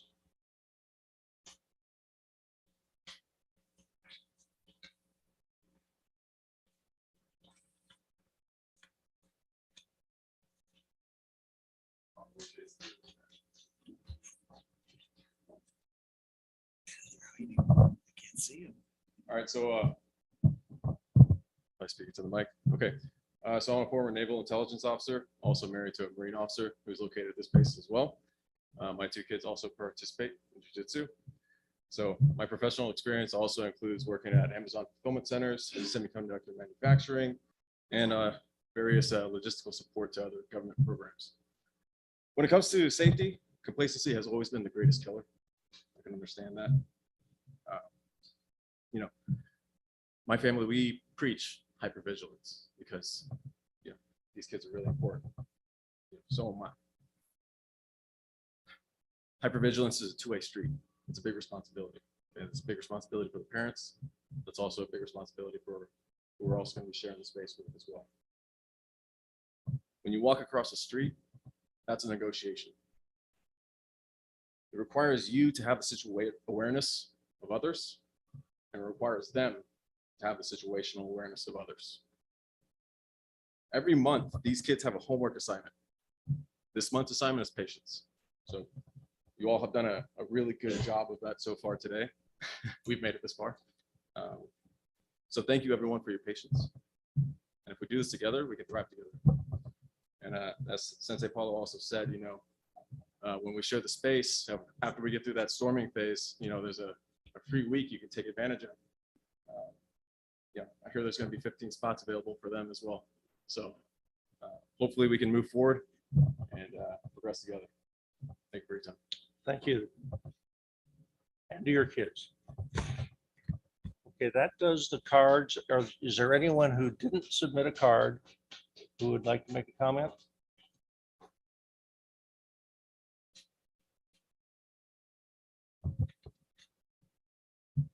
Planning Commission staff, thank you very much for listening to all of us. You've heard some fantastic testimonials from the family of the Guila Bell Brazilian Jiu-Jitsu. I want to compliment the staff on their report. I read the report very diligently. I work in industrial commercial real estate, and the conditional use items that were brought up are spot on to mitigate pedestrian traffic and trucking traffic. I think this is a very good use of this space. From a personal standpoint, I'm a 58-year-old male that has a hard time taking direction, and I found it here at this Brazilian Jiu-Jitsu studio. The men that I train with and the women that I train with have the utmost respect. And Sensei Paulo Guilabel has been able to reach something in me that no one else has ever been able to obtain. And I can feel the emotions coming through. Never really had trouble walking through life and doing whatever I wanted to do. And it can cause some trouble for you. And some humility in life is a very, very powerful thing. And to be able to instill that in this community, I've been a 25-year resident here in San Clemente. I've spoke before the council before. I've spoke before the city council, planning commission, many different issues. I take an active role in the neighborhood that I live in. And I so very humbly support the findings of your staff. So thank you very much for your time. Thank you. Was there one more that wanted to speak that didn't put in a card? And then if you could fill out a card when you're done. Ladies and gentlemen of the commission, good evening. My name is Paul Landman. I've been a U.S. Marine for the last 4.5 years. And I mean, unfortunately, because of life and work and other obligations, I've not always been able to attend class like how I'd like to be. But for what it's worth, like I remember when I initially stumbled upon Guila Bell Brazilian Jiu-Jitsu, and it's just a little quick Google search, and I will easily say it's probably one of the best decisions I've ever made in my entire life. Like, I remember I had a very hard time adjusting to my new unit. Like a lot of the guys above me were messing around with me. Like, I sort of felt ostracized by some of my peers, and almost every single night I found myself talking on the de-stress line, a little chat site that would allow me to talk to like an online therapist or something, just because I just was having such a hard time. And I would say just being involved with Brazilian Jiu-Jitsu, especially at Guila Bell, has been, you know, it's given me a sense of community, give me a sense of like family outside of work. And I would say that because of that, it's allowed me to connect with my fellow Marines even better than it has before. And I would easily say that it's definitely been, how to put this, it's become something that I want to include for my self-care routine for the rest of my entire life. And eventually, after I've only got a couple months left before I get out, and one of my goals is to become a corrections officer. And I know for a fact that, like, you know, this is something I need to keep up with, and like for my overall protection. And me being a small dude as well, like I can easily say that like there have been times I've nearly gotten into a couple fights at a bar, and just knowing what I know, it's like I've been able to just avoid a fight just from staying calm, talking the other person down, just yeah. And unlike a lot of people here, I am not a family man. I have no kids as far as I know, but but yeah. And I'll also say that, you know, trying Brazilian Jiu-Jitsu has been something that's allowed me to just push myself outside my comfort zone. And since I'm forever grateful for everything that you've done for me and for everybody in the community. So that's all I got. Thank you. Thank you for speaking tonight, and thank you for your service. That appears to, oh, do we have another one? After you speak, if you could fill out a card, that would be wonderful. Thank you. Thank you so much for the time that you've given absolutely everybody here. I'm beyond grateful. I am also a veteran. I'm a female. We have a lot of active duty Marines. I'm the only Navy person here. I served during OIF, OEF. I joined the military right after 9/11. My ship was actually the one that put Osama bin Laden in the water. There was a lot that was covered tonight in regards to health, safety, mental health, all the attributes that any sport, any type of fitness regimen can give to a person and their quality of life. As you can see, we're near a military base, and we have a dynamic of individuals and families and civilians that are working together to make a good life for us here. I, as a veteran, I don't like to call myself a war veteran, but from remnants of war, I understand what a lot of these gentlemen were speaking of in regards to what they have found here. I would say that I have less than 5 people that I trust wholeheartedly. I would like to use a metaphor of a rescue dog, and I know that might not be the best analogy, but it has been for me. When you take a rescue dog and you rescue it from whatever trauma that they're going through, and you have to teach them to trust you, I relate to that. And coming to this city, because I'm not from San Clemente, I've only been here for 2 years, Sensei Paulo has unknowingly, I don't think he even realizes, has opened his doors. His entire family that he has here, that has been here with him for so long, has shown me love, have shown my children love.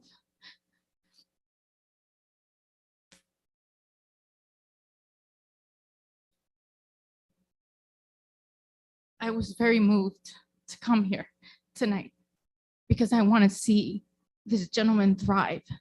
That one thing I noticed that was not spoken about tonight, that the children are learning, that I'm learning, that I'm relearning, is conflict resolution.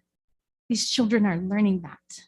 When there's conflict, when there's troubles with parents, amongst each other, with the kids and their practice, one thing that we're learning here that was not spoken of is conflict resolution. And I firmly believe that with the gentleman that brought these issues of safety concern in the environment they're already in, that we want to take a part of with them, I firmly believe that we can reach conflict resolution. I think Sensei Paulo has that attribute with his community that he has built. And I am beyond grateful and moved to be here tonight to just represent our community that they've allowed me to be in, and those gentlemen that have brought to the table their genuine concerns of safety and protocol that needs to be met. And we're more than willing to follow whatever needs to be done. As a mama bear, as a female veteran, as a person who used to work for the VA, who has seen our retirees go through the process of trauma themselves, this dynamic of people is a saving grace. And that's all I have for tonight. Thank you very much. Thank you. And thank you for your service. Anyone else? Okay, we will close the, That's the kids. oh, we have a group. Wonderful. Most Can you important each introduce speakers of the yourself night. real quickly? Hi, I'm Ethan Acuna. This is Taylor. That is Patrick. And we have Aiden and then Connor. So, we want you all to know that this is the oath that we take in class. I tend to be gentle, a good listener. I will always give my best to develop my self-discipline and to have the courage to do what is right and truthful. I am aware that learning the arts of Brazilian Jiu-Jitsu, my mind and my body are being empowered. But I promise not to be abusive nor offensive to others and always pursue friendship. Very nice. Thank you very much.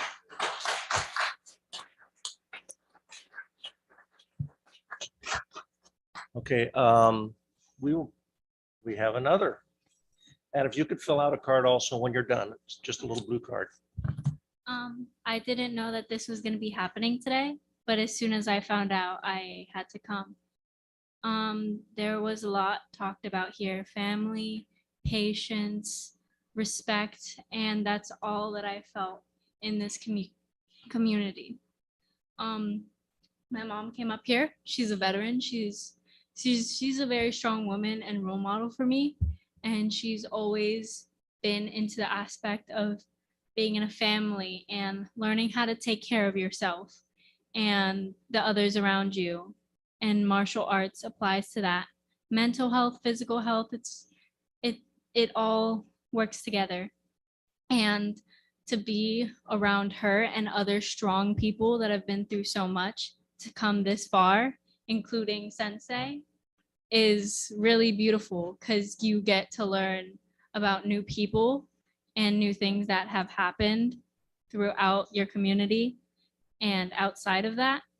And we are new here, but I feel very connected to everyone around me. I feel safe and like I can just be myself around them. And I've had to deal with a lot of bullies when I was smaller, being a female, a different skin tone, just being different overall. And it's beautiful to get to see different people in a different light. And it makes me so happy that this amazing person that has helped me and others grow to be stronger and better, that he will get to grow and get to do that to other people. And yeah. Well, your mother can be certainly proud of you. Thank you. Anyone else? Okay, now we will close the public comment. Adam, do we have any correspondence that we need read into the record? No, sir. The city has not received any public comments requesting to be read into the record. The public comments that we have received were forwarded to you. Very good. From staff. Okay, so we will open it up for discussion amongst the commissioners. And the first thing I'm going to make one little quick caveat, and Adam and Kyle, correct me if I'm wrong. As far as noise between the two spaces, that's really the landlord's issue between two tenants within their own building. We do get involved when there's noise that goes outside the building and affects other neighbors, but within the building itself, that's something that will have to be, I think, resolved between the tenants and their landlord. Would you agree with that, Adam? We can certainly put in a condition of approval that they attempt to do soundproofing, but between units themselves. Yeah, so there is a property owner at this that owns this property, and then there are two tenants.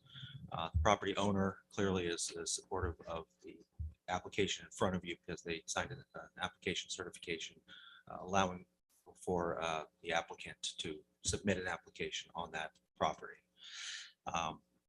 Typically, noise on a single property between two tenants, it generally fall into a private nuisance category. However, being discretionary, staff generally does take that into consideration because we do want to ensure the long-term compatibility between uses and changes in uses as they occur over time. Kyle, correct me if I'm wrong, I believe we do have a condition of approval that would require the applicant to soundproof the facility to the building official or mine, the city planner's satisfaction, should there be issues in the future. Okay, very good. Who would like to? Chair open the Crandall, discussion? can I ask a question or two? Sure On the site plan, Kyle, sheet A03, can you indicate where you think or if the applicants said where people will be arriving to the building? Will they be arriving kind of in that side door facing the parking lot, or will they be arriving in the front out on facing the street? The entrance is the entrance is facing the street. So it is direct, the door would be facing Kaya Rakoto, so it's not the side there. The entrance is at the front of the building. Okay, so if they're parking in the parking spaces in the parking lot, they're going to be coming to the street and then in. There's a sidewalk, so they would be parking and then going to the front of the building to enter the studio. When you say there's a sidewalk, are you talking about the city sidewalk along? Yes, that sidewalk. Okay. And I see there's a planter along the front of the building. Did you consider requiring that, that maybe that being made into a sidewalk to help people get to the front of the building so they don't have to walk down the drive aisle of the parking lot? There are photos attached to the site plan. I think the third photo in, it shows a larger picture of the front of the building. This planter that you're speaking I'm of. talking about the planter on the side of the building. On the left side of that photo, you can't see. If you look 2 pictures back of the direct vertical aerial. Excuse me, Vice Chair McCann, we do have Mr. Ponson with us who can speak to potential modifications of that nature. I will say those types of planters right next to parking stalls typically include an overhang, right? Which even getting rid of the landscaping, it would not necessarily create that much space for a potential walkway, but to maintain minimum backup distances. And I'll hope that Mr. Ponson will stop me if I'm incorrect here. But in order to maintain minimum backup distances, most likely we would see like an installation of curb stops in the area of that landscape planter. So I don't know if that would be a possible modification that would really create anything, any additional use. Any usable, any used utility. Yes. Okay, thank you. Or jump in right away, or I've got a question then. Kyle, right now the parking is unlimited on the street, correct? Hour-wise? It's unlimited on the street. Well, I'm sorry, can you repeat that? The street parking. Yeah.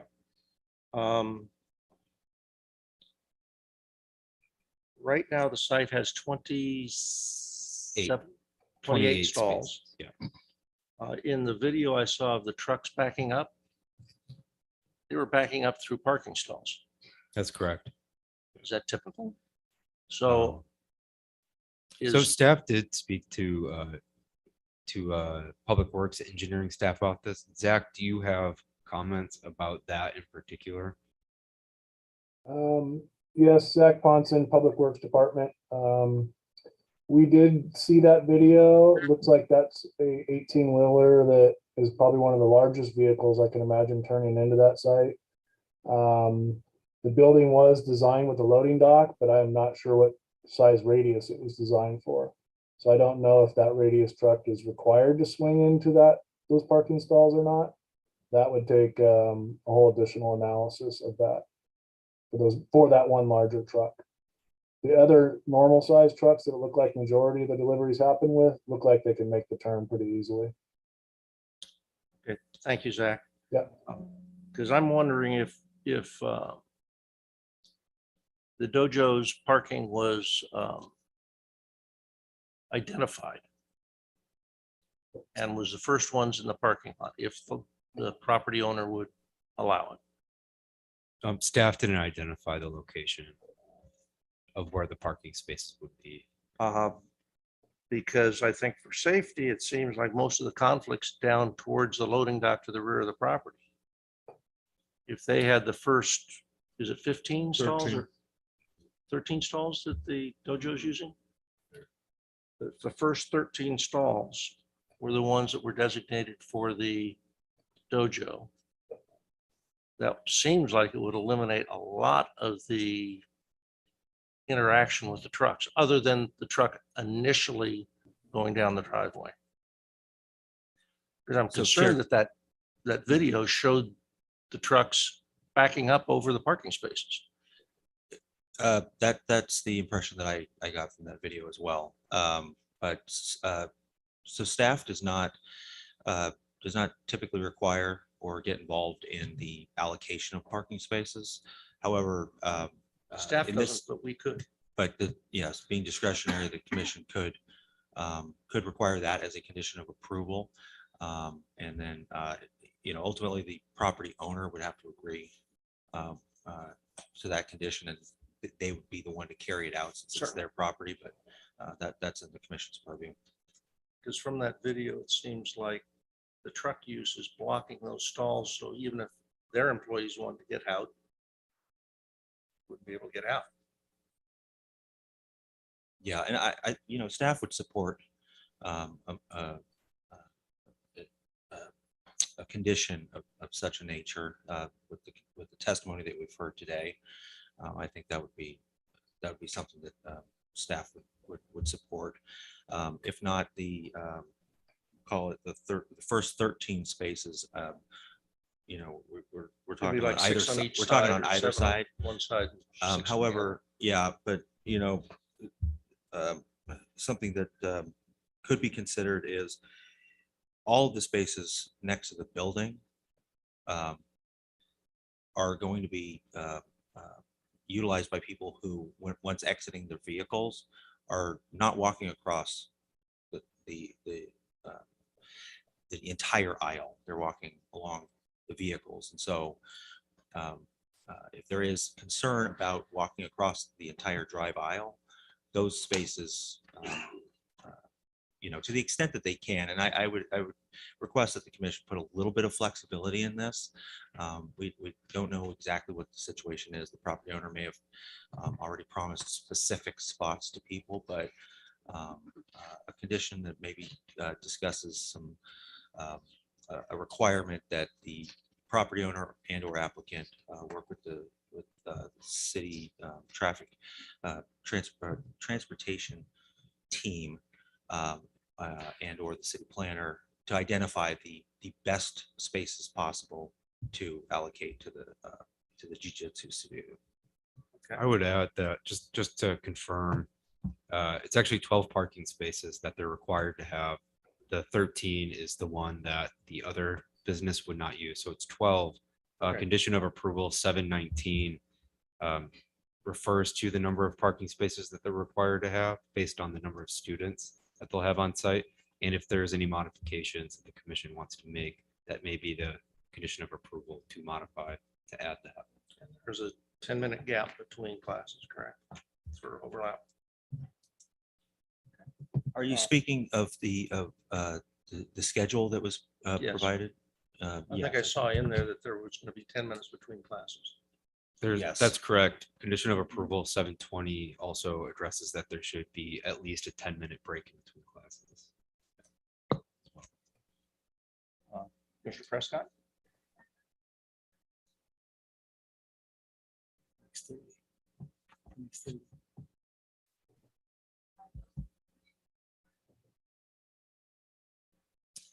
staff would not recommend allocating those specifically to one of the businesses. They need to be available for anybody that enters the site.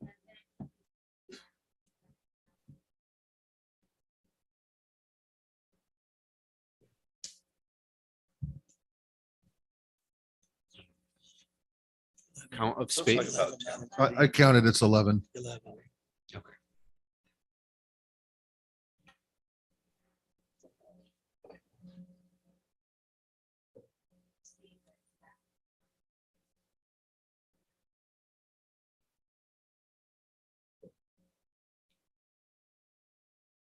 That was a concern of mine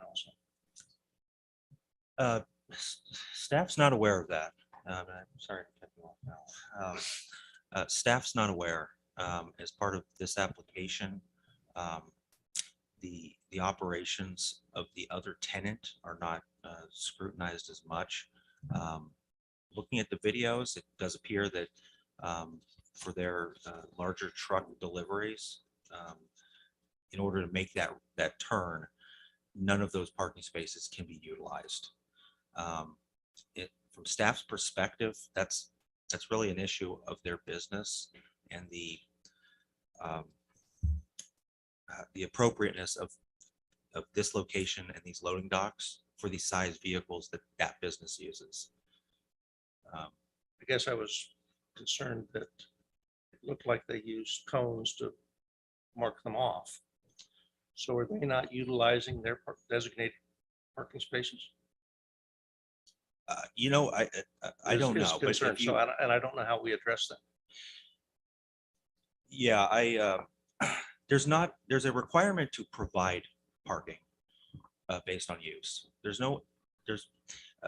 Except under very specific discretionary conditions of approval, we typically do not tell people you have to park in those spaces.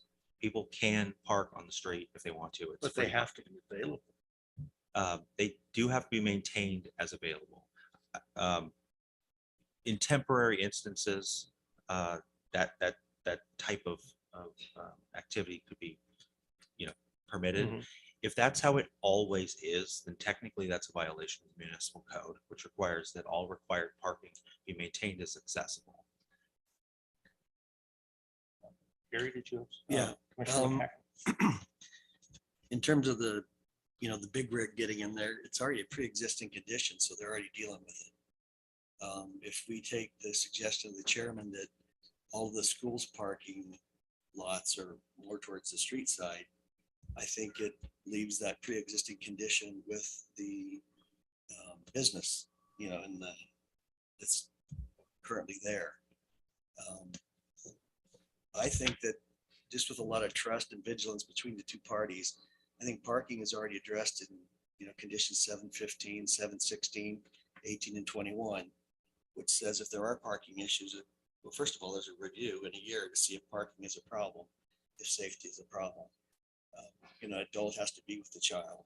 We could talk about, like the so-called Amazon requirement that large trucks like the 16 or 18 wheelers, how many wheels they have to come in the morning. So you're not involving the 3 o'clock, 5 o'clock children, 6 o'clock issue. And I'm sure it's not the first property that has that issue anyways with big trucks and small streets. The other issue is noise to the business office. There's condition 419, which allows, if there is problems with noise, it can be brought back and dealt with. So I'm pretty comfortable going with the conditional use permit. Mr. Cosgrove? Thank you. First, I want to speak to the audience. I want to thank you for being here tonight. I know it's an inconvenience to come, but this is the public process for coming to an agreement between two parties in a large city to work together in public. And you've done an outstanding job, all of you. You should be commended. Your advocacy was outstanding. Your information was enlightening. It was well presented. And I just want to thank you on behalf of everybody here tonight. We do this all the time and we hear from lots of different parties and you guys were outstanding. And we just, first of all, want to acknowledge you guys being here. It's important for this process to work, to have you here. It doesn't work if you don't participate in the process. And tonight, you should feel very proud of yourselves for the way you participated tonight. It was outstanding. Our job is to make certain findings for this permit to go forward. So it's not up in the air. It's not us making this up. It's all part of the city process. It's all part of the city's approval process. It's all spelled out. Specific findings we need to make. There's actually 4 of them. And I think most of them are pretty easy to make. There is one that's a bit challenging, and that is that the proposed use will not be detrimental to public health, safety, or welfare. I think that's where we're all focused on that one. The rest, I think we can make those findings tonight, that they're fine. And so what it comes down to is a community working together to make a situation work.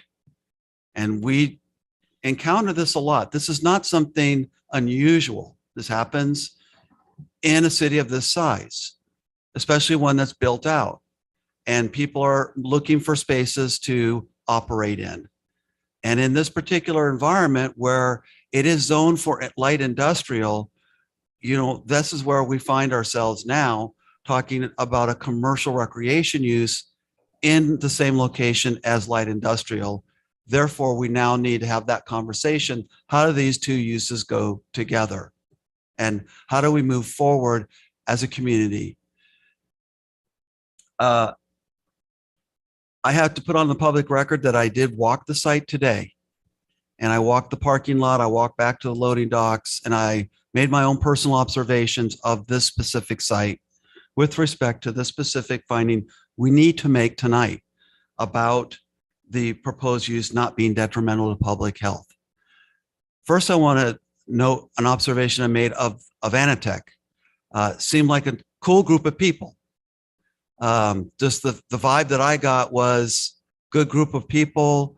They're working in a environment where they look like they have good teamwork, and they work well together, and they're just a good group of people.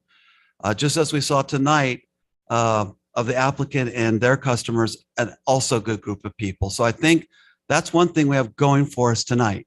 We have 2 groups of good people before us tonight to move forward. So I think that's important to acknowledge. Second, I think that the issue is the large delivery trucks. Other than that, the smaller trucks, I think, will be fine. Obviously, all of the work that the city staff has done prior to this to work with the applicant with respect to the conditions to have there be accompanied parents and so forth. I think shouldn't be an issue. We've also identified tonight that we really have a 2-hour window where this is probably where we need to focus. The rest of the time, it seems like it's probably not an issue at all. So that's what we come down to, 2 hours. Can we make it work in those 2 hours? I think that is what the question is tonight. And I'm really looking at the good people from Antec, because that's what it's going to come down to. And the 18-wheelers, I've never driven one, but I did tow an RV, and backing that thing up is nerve-wracking. I can't imagine backing up an 18-wheeler, especially with the radius that they need to turn. And so they are going to use those back parking spaces. I don't think there's any other way around the geometry not to do it. So I think it would be in the best interest of Antec if they could work with their suppliers. They may not have full control, but certainly they can suggest to the 18-wheelers, you need to be here, before 2 o'clock or something like that, so that they can make sure the configuration of the parking is such that they have the most safe way to back into the loading dock. And when I walked the site today, I did notice that with the exception of someone storing a boat, those spots towards the back where those big rigs swing in were open. And most of the people were parked towards the front. So I do think that this is a workable situation. I think we can find a path forward. I think we can make the findings that this can work. But it will come down to both parties doing what you did tonight. Be respectful to each other, and I think it can work. I would like to just say one other thing to the applicant and all the great people that came tonight. Some of this concern that you're hearing from Anatech has nothing to do with you. And it has to do with a changing environment that has happened over time in our community, which is kind of good. We're growing. We're growing in many different ways that are family oriented, which is the good part. The challenge becomes when we have spaces like an industrial park that began years ago with light industrial, and then over time you have non-light industrial uses moving into that space. There's breweries, there's a school, there's a church, and that puts stressors on that area. And I think part of what you're hearing tonight are those stressors of yet another non-light industrial use coming into that space, and the concern that Antec has for your safety. And so that's how I took it tonight. But I think you guys are smart. You're well-intended. I think the space has the room to work. And if everybody does respectful and mindful things, I am confident that this will work out. The other thing I would like to say to the Antec people is, yes, I hear you. We all hear you. This is our job to make sure that this works in a safe environment and we can make these findings. With respect to the noise, I'm pretty clear on the jiu-jitsu environment, and I don't think you're going to find any MMA type of noise emanating from them. And so I don't think that's an issue. But again, it's back to working together. If you have a concern about noise, a knock on the door and a quick conversation, I think will probably go all the way you need to get that worked out. So with that, Mr. Chairman, if there are no other conversations, I would be prepared to make a motion. I'd still like to have a little more discussion. Okay, fair enough.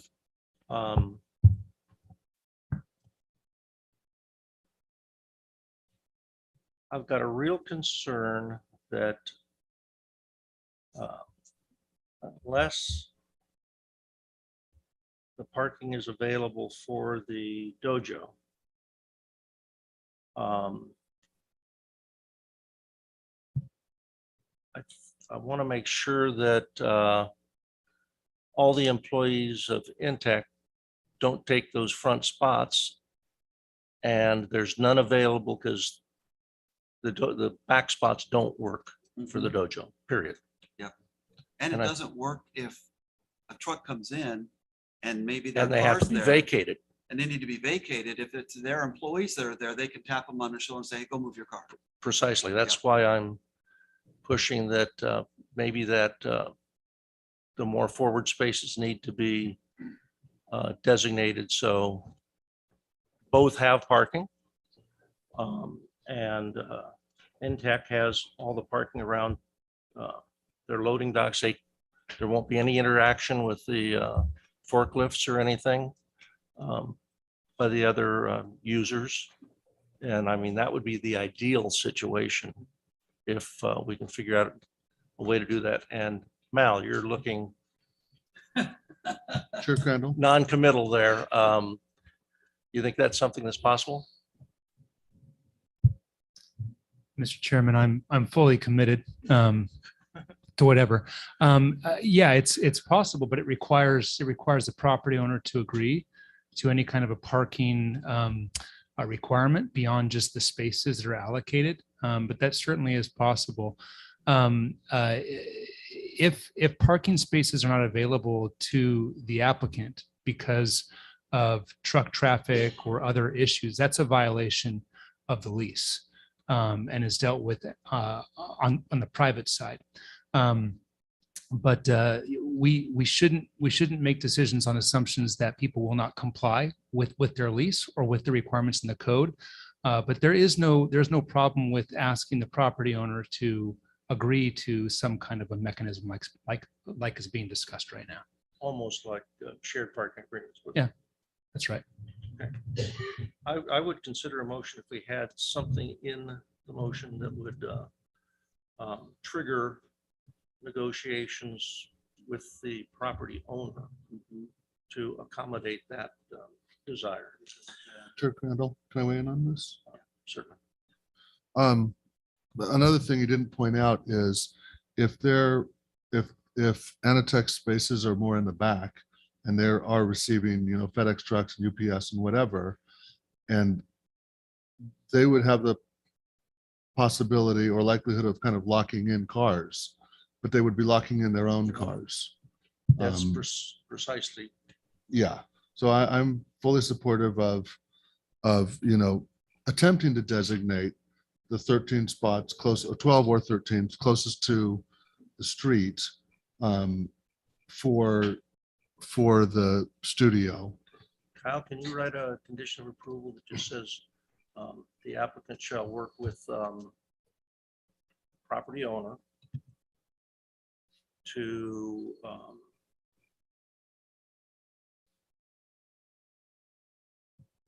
negotiate the ability to occupy, to have access to the first 12 spaces in the lot. They only need 12 apparently. What we heard was that. One, but that could float. Yeah. Aside from the ADA. Yes, the Exclusive ADA is, of ADA. yeah, the ADA is in addition to the, so maybe the phrase would be that it would be preferred parking for the jujitsu to have the preferred parking towards the front of the parking lot. Something that, something And if you Yeah. want general. So if I could make a couple suggestions, we are talking about a condition right now. If the commission would like, we can move forward with that. I would tweak some of the language a little bit. Preferential parking is not enforceable. Dedicated parking is. But another option might be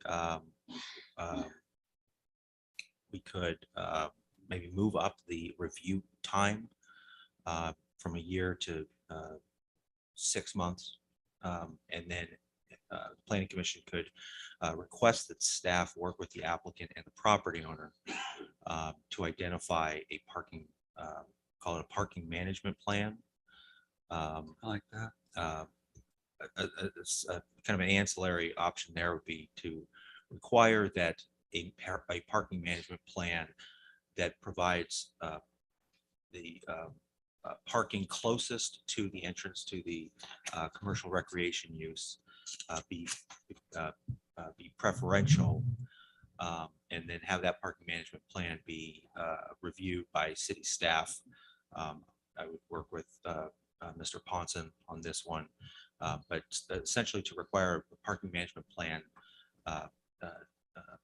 that is to the satisfaction of city staff, and put that, and that would give the flexibility of finding the best spaces without providing a condition that may not be able to be met for some type of technical reason, that something about the existing parking we may not know. But that's what I say it would be negotiated. I want to make sure the dojo is making a big investment here. No, absolutely. And I don't want that to be jeopardized if down the road they can't come to an agreement with the property. Yeah, so the thing about a condition that requires a negotiation is that negotiations either are successful, there's a stalemate, or they're unsuccessful, right? With stalemate, typically falling into the latter category. They could achieve that condition, tomorrow morning. They could just say, hey, we want to do something here. The property owner goes, no. And then they just tell us, oh yeah, we talked to them. They said, no. That doesn't really further the interest that we're trying to go for here. So I'd like to make the condition be something that the city has, that actually has the ability to enforce, but also include the flexibility. So my recommendation would be that we work on a parking management plan that includes dedicated parking for the school, located preferably as close to the school's entrance as possible on the building To side of the minimize driveway. interaction with the trucks. Exactly. I don't know if that's all be on the building side, because that's a long walk that a parent would have to walk a child if a big, I just think it needs to be the 12 closest to the street. That's what I've been saying, yeah. Yeah, how Agreed. come we can't make that a condition? No, you could make that a condition. Just do it. Again, though, so it'd be like the 12 closest to the street with the exception of the ADA parking spaces. Well, what we don't want is, What I that- don't, yeah, what we don't want is to where if that can't be satisfied by whatever reason because of the lease, that then he can't comply and fulfill with his CUP. So we want some flexibility in there that Yes. there's an attempt, there's a clear preferential on this dais that those are the safest spaces for the students. and staff understands that entirely. Yeah, but If just to for the some extent that reason they the can't, property- that yeah. doesn't invalidate their application. Yeah, and I just, if the property owner for some reason has promised the fourth parking space away from the street in the president of the lease to company, the other right. owner, I need flexibility, safety valve in that condition to allow city staff to, Right. Well, you just just put in utilize the closest to next the closest street one. as possible. That works. Sure, I Crandall. really hope we have a very short condition here. Can I mention one other thing? Are you working I on still it? think, Have you- I you've been still think writing. maybe Oh, having yeah, a sidewalk it's- along the building. I know, Scott, or Adam, this is Zach. So Commissioner McCann's asking about the sidewalk along the building.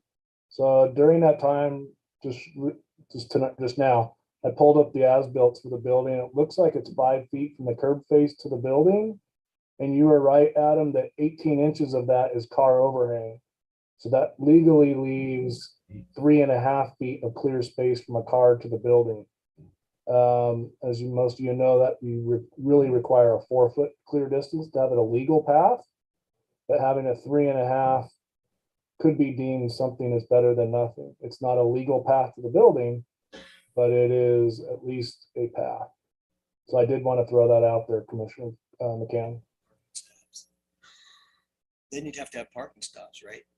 no, I think No, right it's a now- curb. I think right now they use the curb planters, is the so- wheel stop, but it wouldn't The work curb. for a handicap rated sidewalk.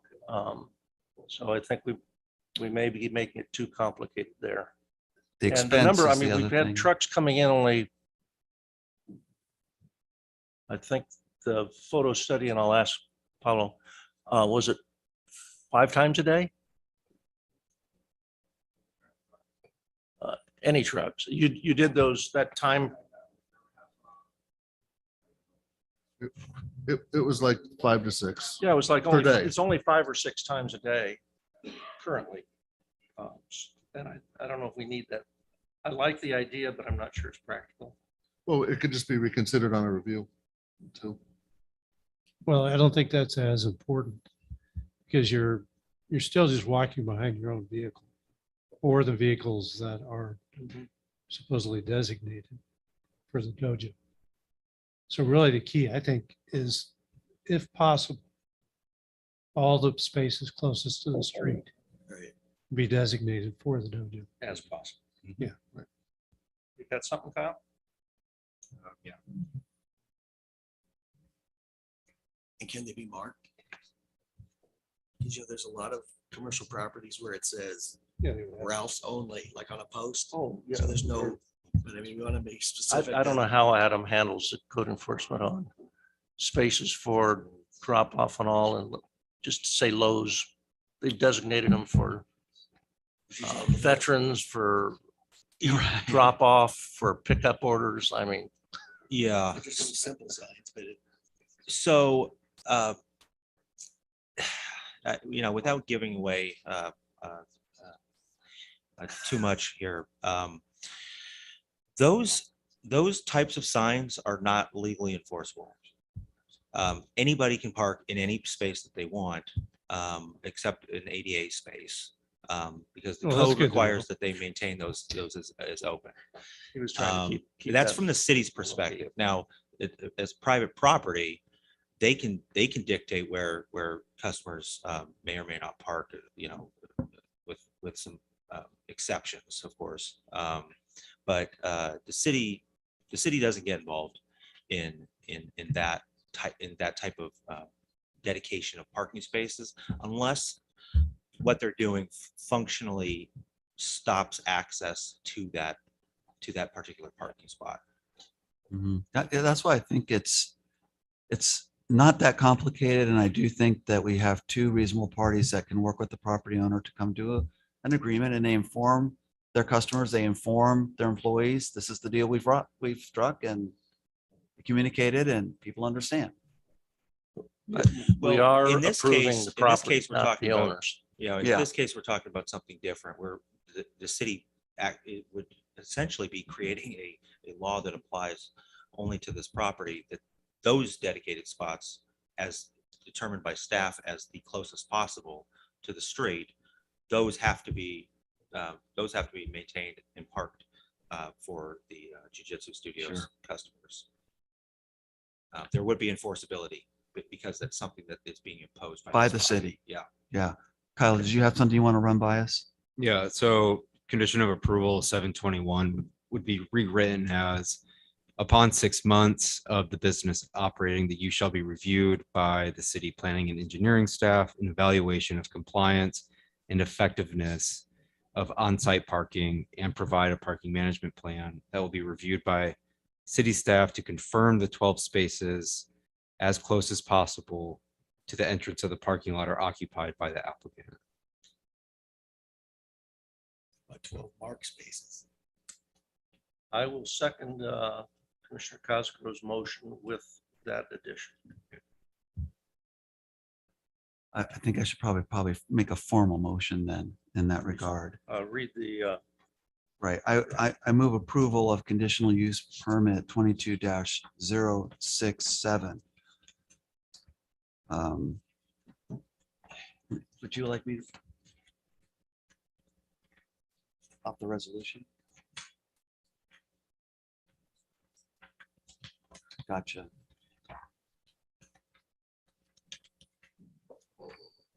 Just a second, everybody. We're going to make this page official. 110. It's on the left-hand side of the page. Is it right here? This environmental review? Okay. And should I just read? And then I would read off the agenda, the actual. Gotcha. Okay. Mr. Chairman, if you would, I will move the following, that the commission has determined that this project is categorically exempt from requirements of the California Environmental Quality Act, pursuant to CEQA guidelines section 15301, and adoption of resolution PC 22-013 approving conditional use permit 22-067. Gabriel, sorry about the pronunciation, Brazilian Jiu-Jitsu, subject to the conditions of approval therein, and by reference incorporate the updated condition 7.21 as read by Mr. Weber. And I had said, would somebody else like to second it, or I will do it? I'll second it. Commissioner Camp, seconds. We'll take a vote. Commissioner Prescott? Mr. McCacken? Aye. Commissioner Camp? Aye. Commissioner Cosgrove? Aye. Commissioner McCann? Aye. And Commissioner Crandall is also an aye. Passed unanimously. Congratulations. And Welcome to your new home. I hope we solved some safety issues that were a concern of yours for the parking lot and all. And we appreciate your input also. So the next item is new business.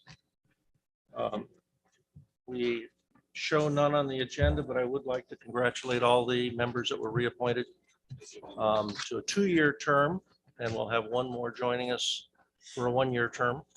So congratulations to all of you. Thanks for attending our interview. It was nice to see you there. It was a team effort. Yeah. Adam, do we have any old business, or do you have any reports for commissioners and staff? I do not have any on either of those items. Okay, I will welcome motion to adjourn. I move we adjourn to the next regular meeting of the Planning Commission on Wednesday, July 20th at 6 p.m. In this location. Motion by McCann. Do we have a second? Second. Second by McCacken. Commissioner Prescott. Commissioner McCacken. Aye. Mr. Camp. Aye. Mr. Cosgrove. Commissioner McCann. Aye. And Commissioner Crandall is an aye. It was lengthy, but well worth the time. Yep. Good work, everybody.